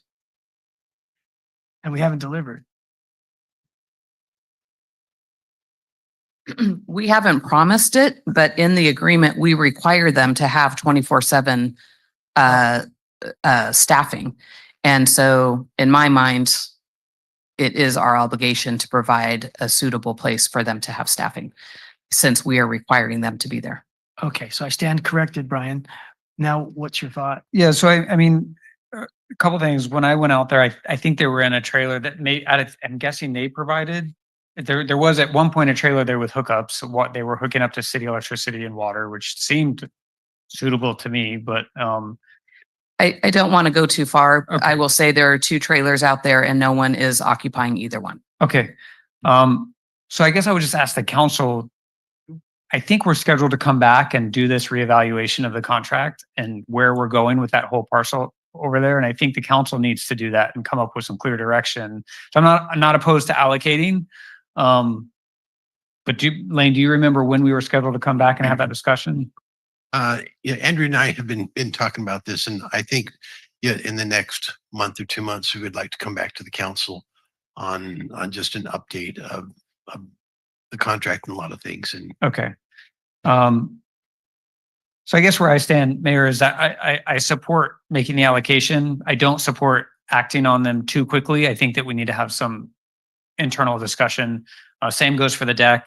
Again, we don't need to have a discussion now, but I know they were already building a deck. So where does that fit into whatever we might be proposing and those kind of things? So I think it's a great spot out there. I don't think that the current use or the equestrian use is, I mean, we've struggled with this for years and we don't need to rehash that tonight, but I think we do have to talk about that at some point. That's where I'm at. Thanks, Mayor. It's inadequate compared to where you would like it to be. When I just don't know with all that we've been through. I mean, I would have loved to have seen a different outcome for the Equestrian Center over the last 5 years, but here we are, right? And so I don't know what the future of equestrian uses is for the city of Marina, if I'm being honest. My neighbor used to have a horse, right? And it was visible from the highway. That's long gone. And I don't think it's ever coming back, right?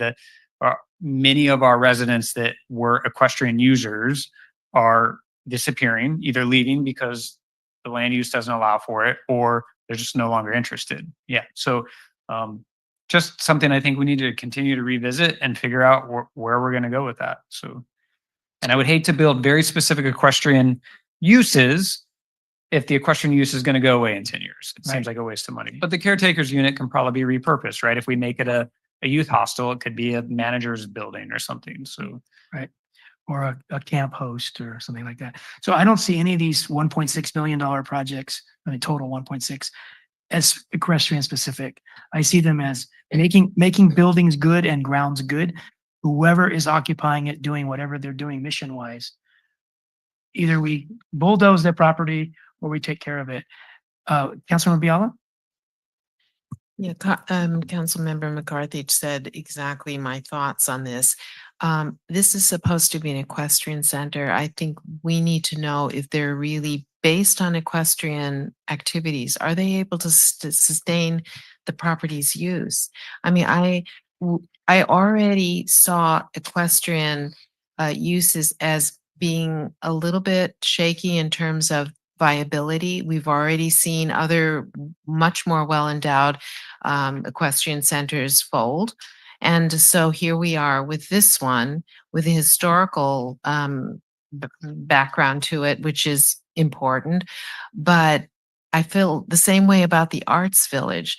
Art and equestrian centers, I just don't know if Marina has the ability to sustain that when other places have tried and not been able to do it. You know, I was following up also, you know, on the East Garrison Arts Center. So, it makes me feel that maybe this is one of those things. And when you talk about all the activities, and yes, I don't participate in the activities and they may be well attended, but do they have anything to do with equestrian? Are we just trying to accommodate this piece of land because we're not able to sustain the interest in equestrian activities? That concerns me. I mean, I would rather say we can't make it a go, but we do want to have a museum because that's the history part of it. And all the other stuff, to me, if we can't sustain it as a business, why are we trying to pump more money into something that is just maybe not going to ever become what we want it to become? So we'll always be having Easter egg hunts and outdoor learning about nature because we have to have some use there because it's not being used. So I do need to see, you know, some information about, you know, the use, you know, the lessons, the writing. I don't even know what would be exactly equestrian stuff out there. That is it being really successful, or are we just pumping more money into something that just is never going to be a thriving equestrian center? And if that's the case, then you know, and it's funny because the exact two things that you were saying, Councilmember McAdams, that you didn't want to see, I'm thinking, okay, the ones that related to equestrian stuff is the caretakers and the museum.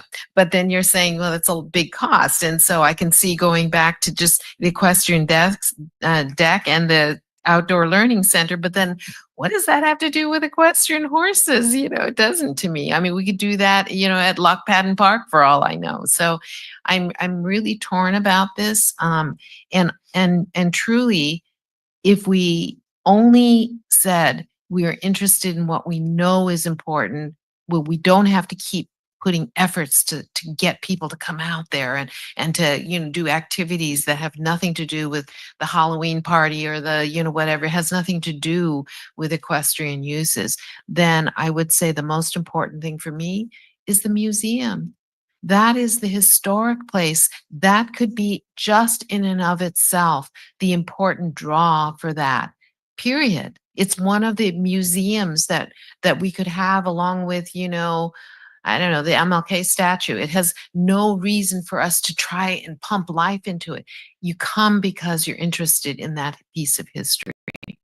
But I don't know. I mean, I really have some concerns about spending more money on this, and certainly not until we know if this is a viable thing for our city. Yeah. As Lane said, we can come back shortly and I can give you a full report of participation. We have the data on the number of trail rides, the number of lessons, et cetera. So I can provide that data to you, and then we can have further conversation about the future of the property. And actually, we really want to come back to council and have this discussion with you. And I'll kind of leave it at that. Okay, Councilmember McAdams? Thank you, Mayor. So, okay, so a couple things. If this is coming back, then I'm happy to just sort of put this on pause. Leave it in for now. I mean, Right. And I think for me, I mean, I feel more comfortable and I would appreciate to have a more of a thorough discussion about it because I want to better understand like the vision of the equestrian center. And I agree with Councilmember Biala, like, what are we doing here? And what is the purpose? And maybe I'm completely wrong. And even though I'm like balking at the $650,000 for the museum, maybe that is the right direction, you know? So, but for me, like the deck is easy and kind of a no-brainer, especially because I do know that you are renting out the spaces and it is a beautiful property. I mean, it is unique and special for people who want that experience for whatever event they're doing. And then also, would the caretakers building be you? So I'm thinking of like weddings, right? Is that also, do you see that as like the bride getting ready area, or are you? Probably not if there's a caretaker living in it. Okay. Okay. But I do think that updating that building will provide value regardless really of the future use. Sure. I mean, if we turn it into a campground, we're going to need someone to live on site and be the camp host. Right. Okay. If we are strictly doing rentals, that space could be used for, you know, the brides and the bridesmaids to get ready. So there are lots of different ways we could use that facility once it's upgraded and has plumbing and all of that good stuff. Okay. So I don't see any of these items as being really wasteful, regardless of the direction we go, because none of them, other than the museum, are related really to equestrian. We can repurpose any of these for a variety of uses. Okay. Okay, perfect. And, you know, also for me, like the deck, I think about when they had like the sunset wine tasting ride and then you could have music out there. I mean, so I do see the value in having that. So, but yes, I do think that to bring it back and for us to have a conversation and a good discussion will be a benefit. Absolutely. Thank you. okay, let's go to Vince DiMaggio Park and have a beer. No. So there's about $1 million for Vince DiMaggio Park. And can I just jump in here really quick? Yeah. So Vince DiMaggio is a beautiful park. And it really, the equipment, I don't know if any of you have been there. I would encourage you to go and look at the equipment, the park. It is the only fenced in park that we have in the city. And so it does get used by a lot of children who are autistic or have disability. You mean the playground? Yes, the playground. Sorry. Yes, the play equipment area. But it's just very, very old and hasn't been well maintained, unfortunately. I live right there and I'm very fortunate I'm able to walk there from my home. And a lot of people already use it as a dog park. And so when I saw that part of it, I was excited because I'm assuming this means you would be fencing in an area. So I am happy to see this, and I know you're like checking off the park list that need love and attention, and this is definitely, you know, one of them that is a long time coming. So yeah. So anyways, I would love to hear though a little bit more about the park and the equipment and stuff. Sure. So the playground, you know, I haven't obviously reached out to any playground manufacturers or designers yet because it's not approved. But that playground has reached the end of its life. And if we don't replace it, we will probably have to close it at some point, like we did Windy Hill. And I would prefer to replace it before we have to close it. And with this budget, I believe we could probably expand it a little bit bigger. And we would include fencing as well. We've had so much positive feedback about Windy Hill being fenced, even though it's not even open yet. So I think we'd want to do that.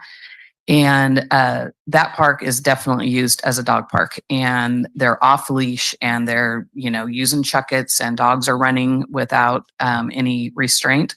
And so I think it's important that we provide that for the community.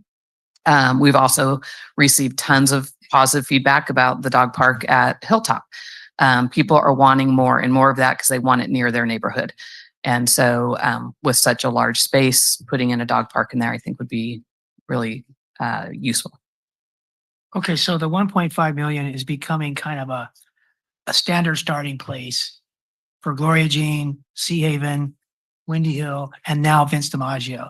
So if you get approval, then you'll go to work and you'll probably end up with something that's fantastically themed. That's not a pirate ship and not a skywalk and not an owl, but it'll be something else, right? That's exciting. Maybe a train. Yeah. Okay. A train. Right. So that's kind of where you're going now. You're getting in a flow of this 1.5 million per park playground. Yes. Okay. And I want to clarify, this is going to come from park impact fees, not general fund. So we're going to be coming back with our budget. We have about 3.3 million balance in our park impact fees. Okay. Because it says Exhibit F, new general fund project requests. Yeah. So 2 million for Vince DiMaggio. yeah. So everything, the parks, we're talking park impact fees. And it's because this is an expansion, even though we're placing an existing thing that we can't use park impact fees, but this is really an expansion of that park. Okay. So the reason that this is very important, what he just said, is because that doubles our unallocated fund balance from 2.25 million to 4.25 million.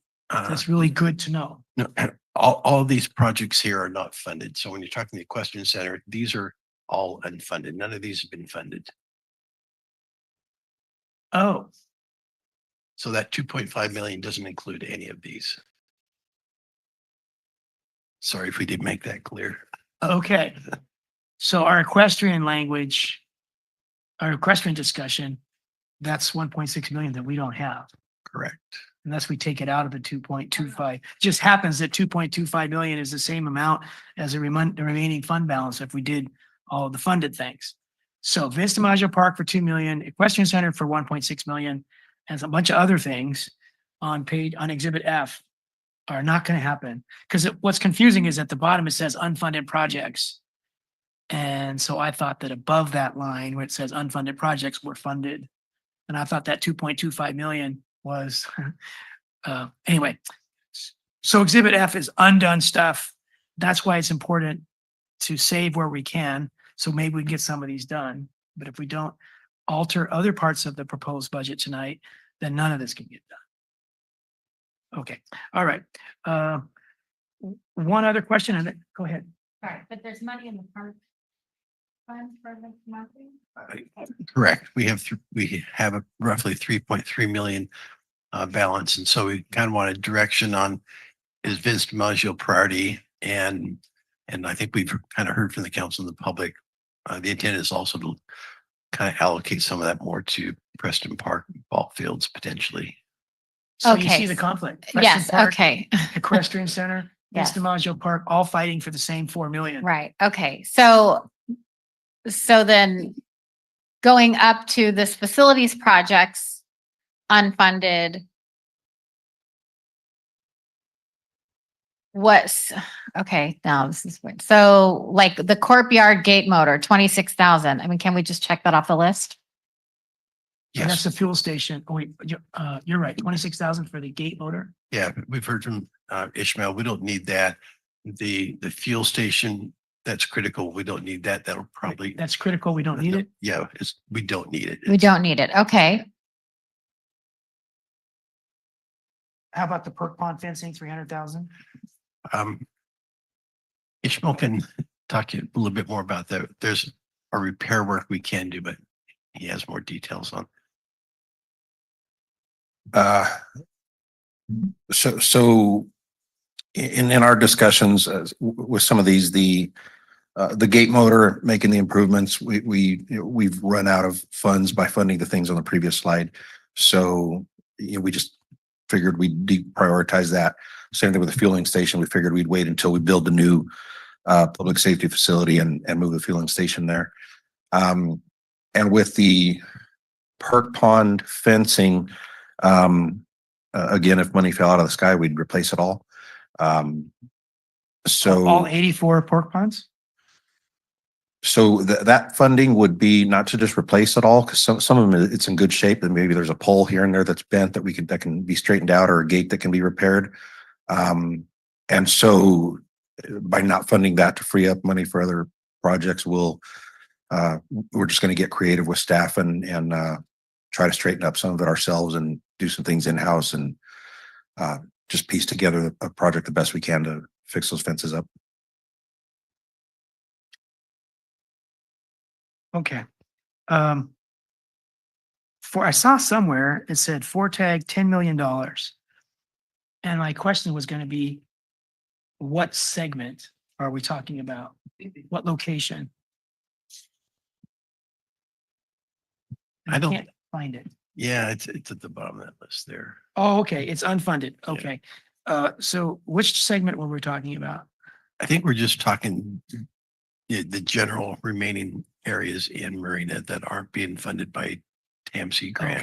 Okay. All right. So 2 segments are being funded, and there's several other segments that are not being funded by external agencies. Okay. And that's $10 million. Okay. Does anyone else have anything? Councilmember McCarthy? I guess I'll just say, in light of just the discussion over the last 10 minutes, and I think I was kind of tracking, but I want to reiterate that all of these unfunded, especially the Vince DiMaggio and equestrian center upgrades, are just not high priorities for me. So again, not opposed to funding or allocating some money towards those, but if you were to ask me today if I ever thought they would actually happen, or if I really, how much priority I would put into them, it would be pretty low. And I love Vince DiMaggio. I use it all the time. Like Councilmember McAdams said, it's a beautiful park. And yes, the playground is probably going to have to be closed at some point, and we're going to need to address it.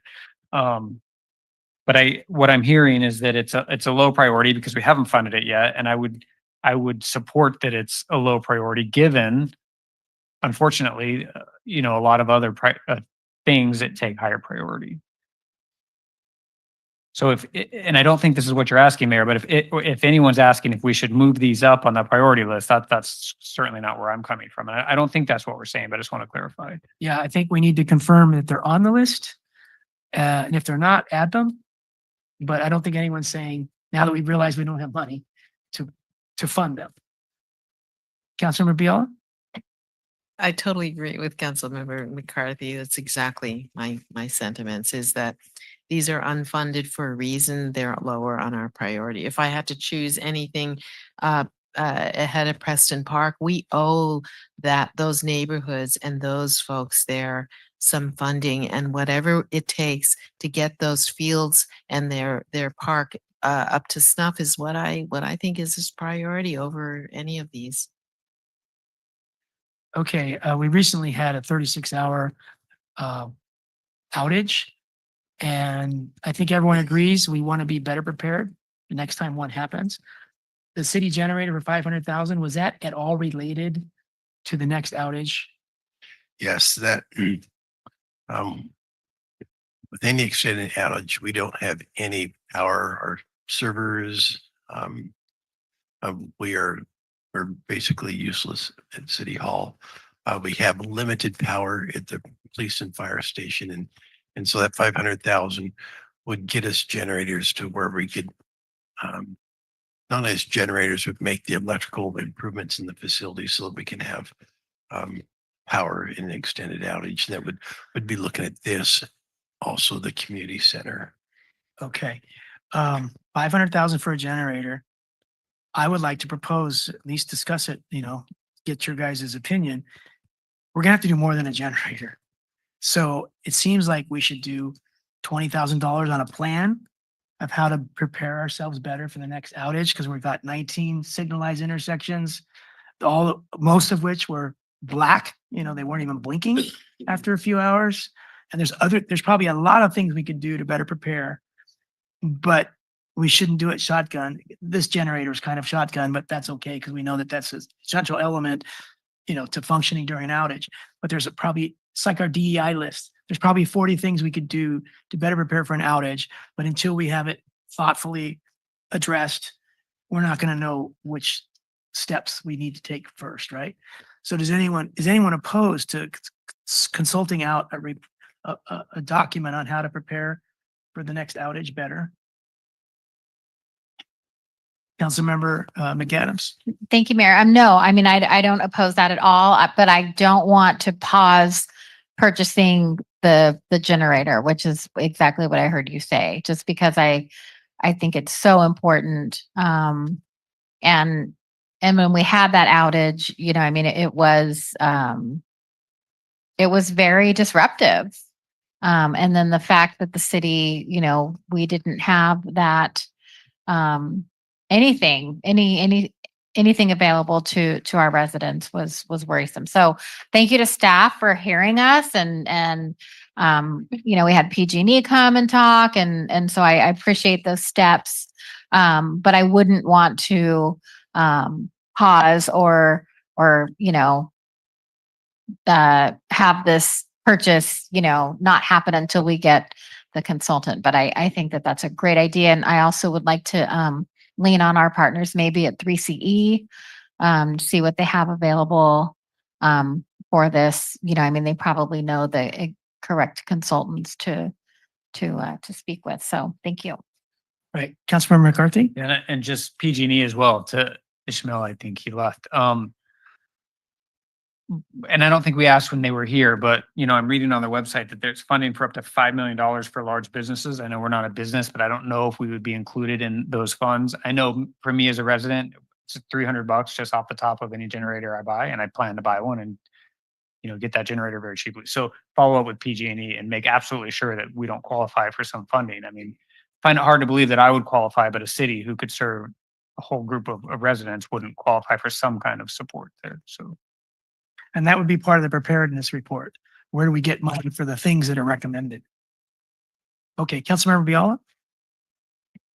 I think I know the answer. So this report, this consultant report, would be really about how to handle the emergency and probably morph into just any emergencies. But so is that what they would say? Yeah, How do what we do we set do? up a command center? Yeah. How do we communicate to people when there's no electricity? Yes, All of that? communication and also tangible hardware. How do we get food to people or whatever it is? Yeah. They How do we know. get our intersections working Uh-huh. beyond 4 hours? Right. And it might be exponentially more expensive to do that, Right. but we need to know that before we Right. say yes or no. Right. Now, not having traffic signals operate at night Yeah. is a pretty, that's not what we want. But if there are people in need of some emergency services, can we cover it without electricity? I just don't know. Right. how we're prepared. That's what the report would Yeah. address. What Yeah, can let's we do do? that. What We order is most absolutely important need that we do them in? Can we do it in 20,000? Is that typical? Yeah, probably not, but let us look at Yeah, that. tell us what's realistic. Okay, so I'd like to start with a motion and then we can delete, but I've been trying to keep track of what we've been agreeing on. So Anita, here's how the motion is going to go, and I'll be able to repeat it because I have it all written down. Number one is that we appoint a subcommittee to improve our consolidated project list. And that be Kathy and I, and I'm open to change, but that's just the building the motion. Number two, we allocate 7.5 thousand to the village project. Number three, it's a little bit more. We allocate 15,000 to SNP for the 2 years, 2 workshops or clinics plus 5,000 miscellaneous. Anyway, 15,000 to SNP. Number three, that we add the Reservation Road median power supply for 25th anniversary decorations and holiday lights as number 20 on our consolidated project list and bump everything down one. Number 4 or 5, that we add the aquatic center and sports center to our consolidated project list. It's not on there.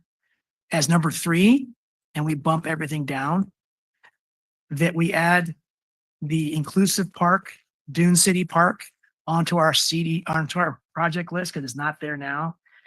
And we make that number 4 and we bump everything down. That we have a 3% capital improvement project cooked in annual increase for inflation. So all those projects would go up 3%.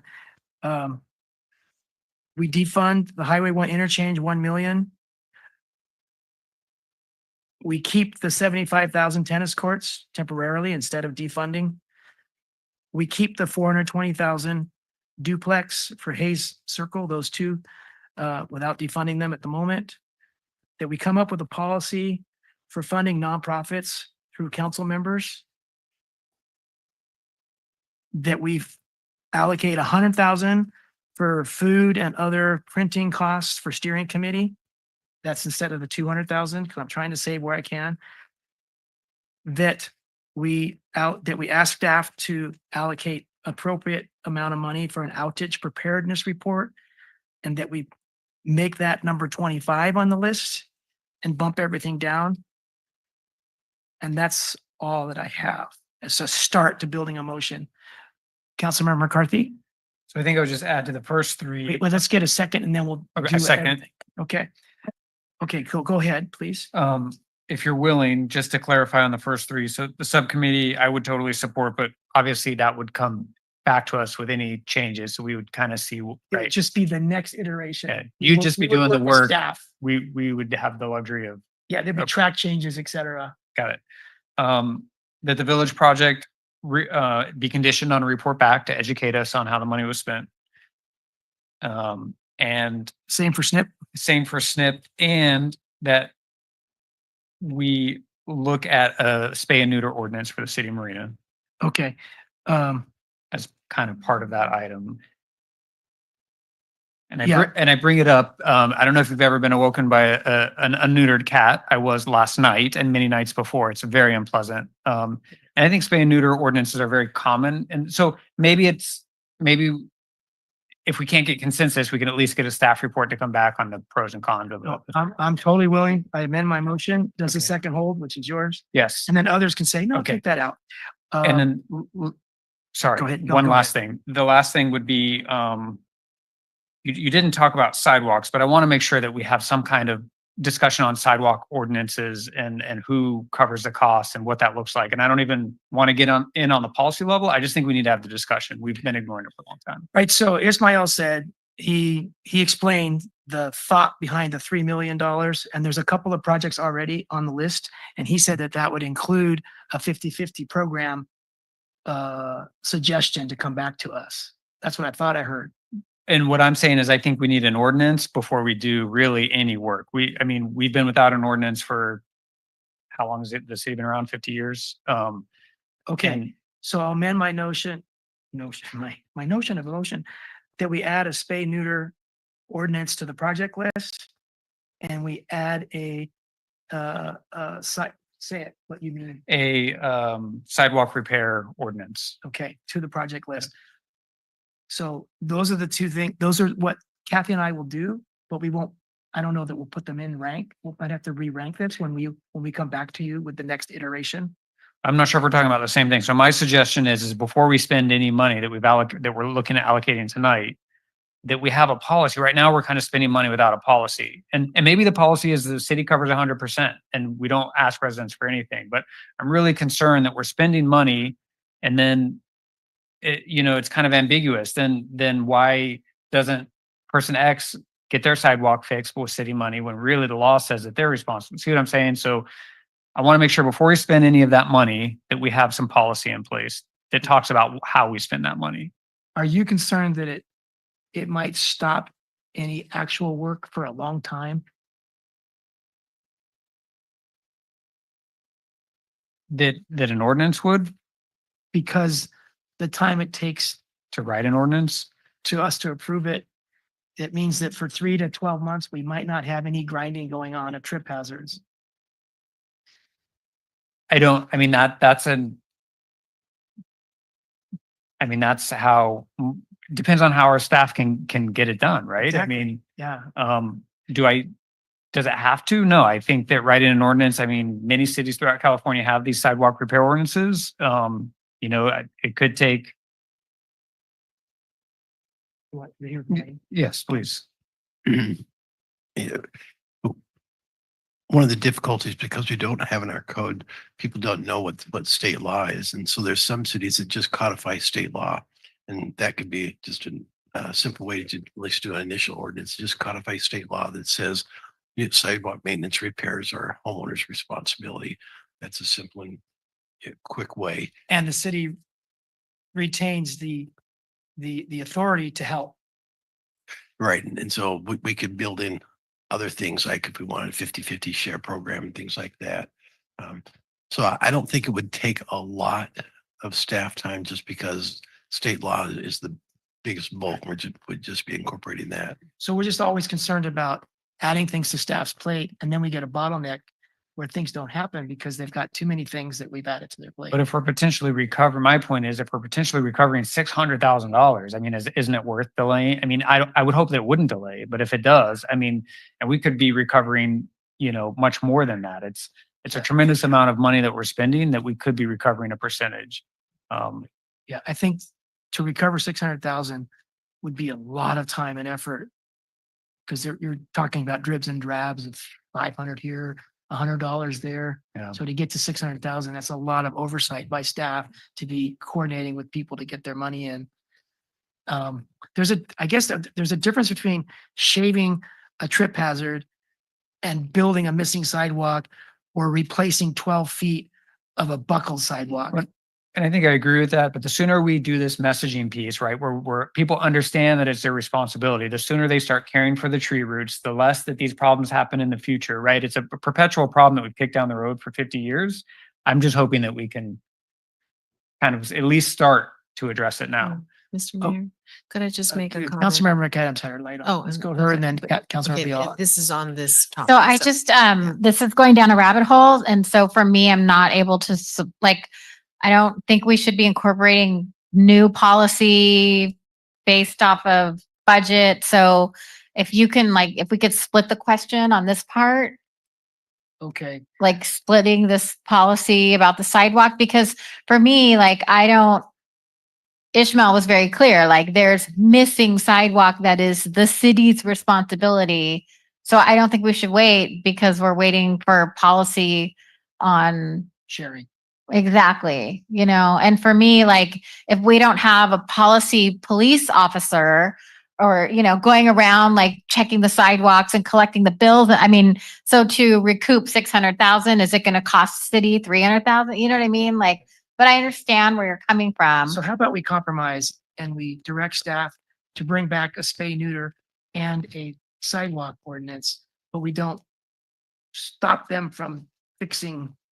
Right. I don't want it tied to what we're doing tonight with the budget. Right. Is that okay? And yeah, and I would, if Councilmember McAdams would support that compromise, I still think there's tremendous value into not letting it go another year or two. But I would be okay with that compromise. Yeah. Okay. Great. Thank you. Okay. May I make a comment about it? So that sounds good. And I would think maybe we can just ask them to, within a year, to come back with a policy, but we can separate out from the budget. Because it's not just stating state law that the owner is responsible for it. I mean, if you say that, then I go, okay, well, there's a lot of problems here, but I don't have the money to do it, and I don't care. There's no enforcement, and so what does it mean? What level? 2 inches, 3 inches, or can I just ignore it? I mean, there's a lot of things, and this issue has come up a lot of times because it happened to me and it happens to, I know other people are asking, whose responsibility is it and who's going to enforce it if I don't do it, and whose liability? So I would really like some resolution, because it doesn't make sense to me. The way in which, I've had to try to deal with this. So I'm sure other people are also struggling with this too. So maybe within the next year that we recommend that we see a policy back, but it doesn't stop us from spending the money on sidewalks. Okay, Councilmember McAdams? Thank you. And then discussion on the motion. So what's not in your motion are like the preliminary recommendations. Right, so That these are are, on the these are slide. changes too. So everything else is approved. Check. Okay, It's not perfect. mentioned. Great. Okay. But do we want to put all of this also in the motion? All of what? Well, the discussion. Like here. the ongoing expenditure requests? No, those, we're approving everything. And then, And that. Okay, got it. Yeah. Okay. And I have one more. That we include before each of the budget sessions for the public to let them know how we're meeting their needs through this budget. And that means Parks and Recreation, and that we put a completed list. You had written it down somewhere, as well as showing concept designs or something on a regular basis, so new people will get the same information until such time we get a newsletter thing going. But people really don't know. They don't know about all of the stuff that we've approved. yeah, I think I didn't write it down in the right place, but I've written it down now. But so far what I've written is completed lists would be provided at each budget meeting. Is there more? Because you just said more than that. Is there more that you'd like? I would like to show pictures of recreation and parks that have already been approved or in the process, because they need to see concretely what is coming up in Marina. And they very specifically, the public wants us to focus on Parks and Recreation. Okay, I'm thinking that rather than show photos at each budget meeting, we do have a completed list, but the photos we would show in these postcards that cost $6,000 each to go out to every mailbox. I don't know if budget sessions are the place we want to show photos of projects under construction and No, completed just like a slide presentation. at each budget meeting. Yes, prior to just talking about just a quick one, what Andrea has shown at these groundbreaking, because I'm astounded people didn't know that we're working on Preston Park ball fields. I'm thinking the postcards get to a lot more brains than our city council meetings. But the people who attend, I think, Okay. All right, and I think Lane has some input as well. Yeah, I think we've gotten, and really, we have 2 more budget meetings, but yes, we will have a list of completed projects, but also we'll have a presentation of these are ongoing projects. These are things that are going on in Marina, so they get a sense of this is what we've done and this is what is going on that's soon going to be completed, so they have the big picture. Yeah, thank you. That's exactly what I Okay, meant to- Councilmember McAdams. Thank you. And not necessarily sure if this is built in the motion, but I would like this list of buckets of money that have been allocated to projects that haven't been used. And it would be great if you can have how old the project is, how long the money has been allocated and sitting, and the expected start date of said project. So, Project X was allocated $85,000 5 years ago, and we expect to start it. We don't have a date. Okay, so that's for things that are on the CIP and that have been allocated money. And so CIP plus something? Like what other list do we have? Like this project list or the CIP? Well, no, I mean, so these would be projects that have a CIP project number, right? So some of the projects on here have a CIP number. Right, and have been allocated money, Yes, dollars. definitely you want to know the age and the start date. Yes. Okay. That this CIP list, Exhibit D. Check, Okay? yes. Anything besides Exhibit D that you want to know the age and start date? Like generator for City Hall, things that are in the request tonight that are not on the CIP. No, I just would like something to understand how much money has been earmarked and how long has it been sitting? If it's on the CIP list. Check. Okay. That's right. Correct. Okay, so I'll modify my motion that we come back at the future budget meeting this year with the age and start date, projected start date of the CIP projects. Yes. Okay, does the second hold? Second holds. Okay. Can I make a motion that we go to 10:15? Yeah. Yeah. Second. Okay, all in favor, please say aye. Aye. Aye. That passes unanimously. Thanks, everybody. Okay, so Kathy, back to your photos. I think that to make some things happen, we have to be direct and tangible. So if you want photo presentations of ongoing and completed projects. I guess recently completed projects, right? Parks and recreation stuff. Okay. That's what they want. Of Parks and Recs at each budget meeting, along with a completed list. So if they do a completed list and they do photos of Parks and Recs, do you want it for that calendar year, that 2-year budget cycle? What do you want it? Budget cycle, that's what we're talking about, right? Okay. The past. So at each budget meeting, we have the 2-year budget cycle represented on the completed list and the photos of Parks and Rec projects that are ongoing or constructed, under construction. Okay, anything else? Okay. Go ahead. So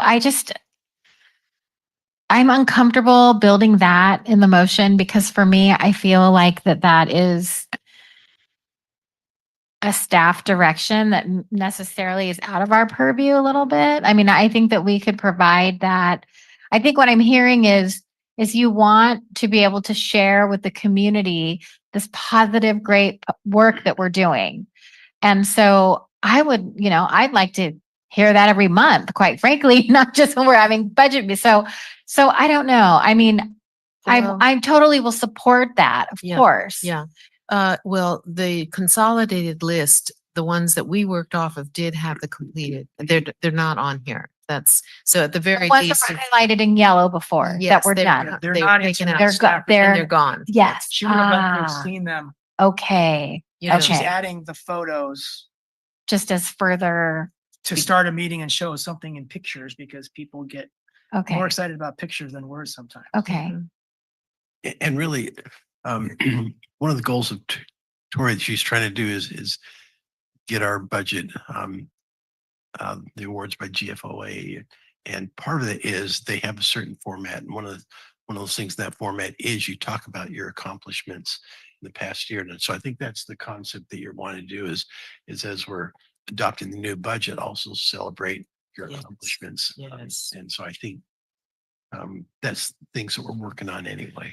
Okay, so in May and June of this year, we'll expect to see photos of Parks and Rec projects that have been completed or are under construction during the last 2 years, 2023 to 2025.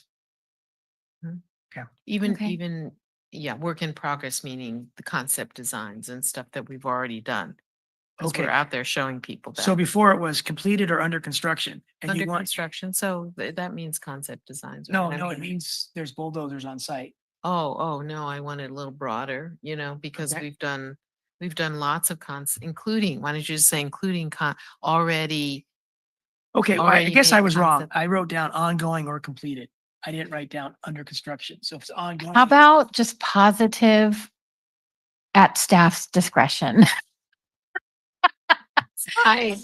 Completed, I don't think- conceptual, whatever they want, just Yeah, at staff's discretion. Okay, so right now I have photos of Parks and Rec projects ongoing or completed. Doesn't have to be under construction, like I said a minute ago. Right, that's fine. All right. So the second already said it holds.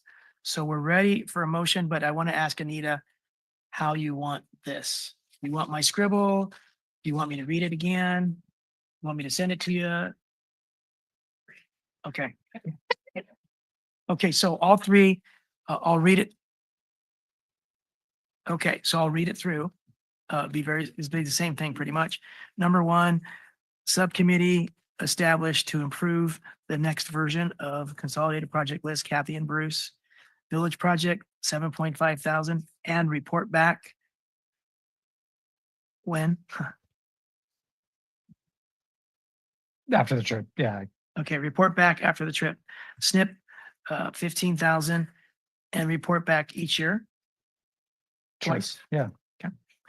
Um, Plus ordinance, or was that? oh, that's coming. Okay. Add Reservation Road median power supply upgrades for decoration lights and for decoration lights and 50th anniversary to make that number 20 on this consolidated list and bump everything down. Add Aquatic Center, Sports Center to our consolidated project list as number 3 and bump everything down. Add Inclusive Park and Dune City Park project improvements or project implementation as number 4 and bump everything down. Institute a 3% capital improvement program increase for all CIP projects, annual increase. Defund $1 million Highway 1 interchange. Keep 75,000 tennis courts. Keep $420,000 duplex Hayes Circle project. Establish a policy for funding nonprofits through council members. $100,000 steering committee, inclusive park for food and printing costs and other needed costs. Outage preparedness report for staff to come back and tell us how much that should be. And add that as number 25 on the list and bump everything down. Include completed lists of projects for the current budget cycle at each budget meeting during that cycle. Include photos of projects, park and rec projects ongoing or completed during the current budget cycle at each budget meeting. Establish an ordinance for spay neuter program and for sidewalk hazard sidewalk ordinance for hazard repairs. And lastly, include columns in our CIP list showing age of each project and projected start date. Councilmember Biala? Oh, there's a second hold. Yes. Okay, Councilmember Biala? Yeah, I don't know if this makes any difference, but you put the 1, 2, 3, 4, the new one at the top. I kind of want to see that immediate following all the higher ones. You know, hire this personnel. I forgot what they are. Right, You so know, it's does that a matter? question of where you put it. Yeah. And I was hoping that whatever we end up with, that the public will look at that at a quick glance and say, okay, that's what they're going to be doing the next 2 years. And the aquatic center and the inclusive playground, I think, are more important to the public than hiring a city manager and hiring a PIO. I see. Okay, for me, it's critical. I mean, you know, that. But it's probably not more critical than the aquatic center. Well, I mean, we have to have staff to help us with that, but Right. it's okay. Right. So But I understand. Okay, so that's like the immediacy of appealing to the public as opposed to what in my heart, I know we have to have the personnel to drive all these projects, but okay, that's But fine. it's also $41 million and hiring 106 part-time people and 20 or 25 full-time people. That's a huge project. So it better be close to the top to let people know that we have a huge investment in this project coming up. I guess one thing the motion doesn't address is any change to the ball fields. But the ball fields show up, I think, 5 times before number 30. And once we consolidate it for the next version, you know, maybe it'll be number 16 and it'll incorporate all 5 of those former separate projects. Yeah. And I don't think that the ball fields are going to be ignored because of the funding that's attached to them. Right. Okay, no problem. All right. So we'll go ahead and vote. All in favor, please say aye. Aye. All opposed, please say no. Any abstentions? All right, so that motion passes unanimously. And hello to Elizabeth Fisher. She's 8 hours ahead of us and she's been on this whole time. Oh, I didn't I think I heard her notice story. that. All right, so we are adjourned. Thank you, staff, for sticking it out. Thank you, Fred and Lisa, for sticking it out. And have a nice evening, everyone. Travel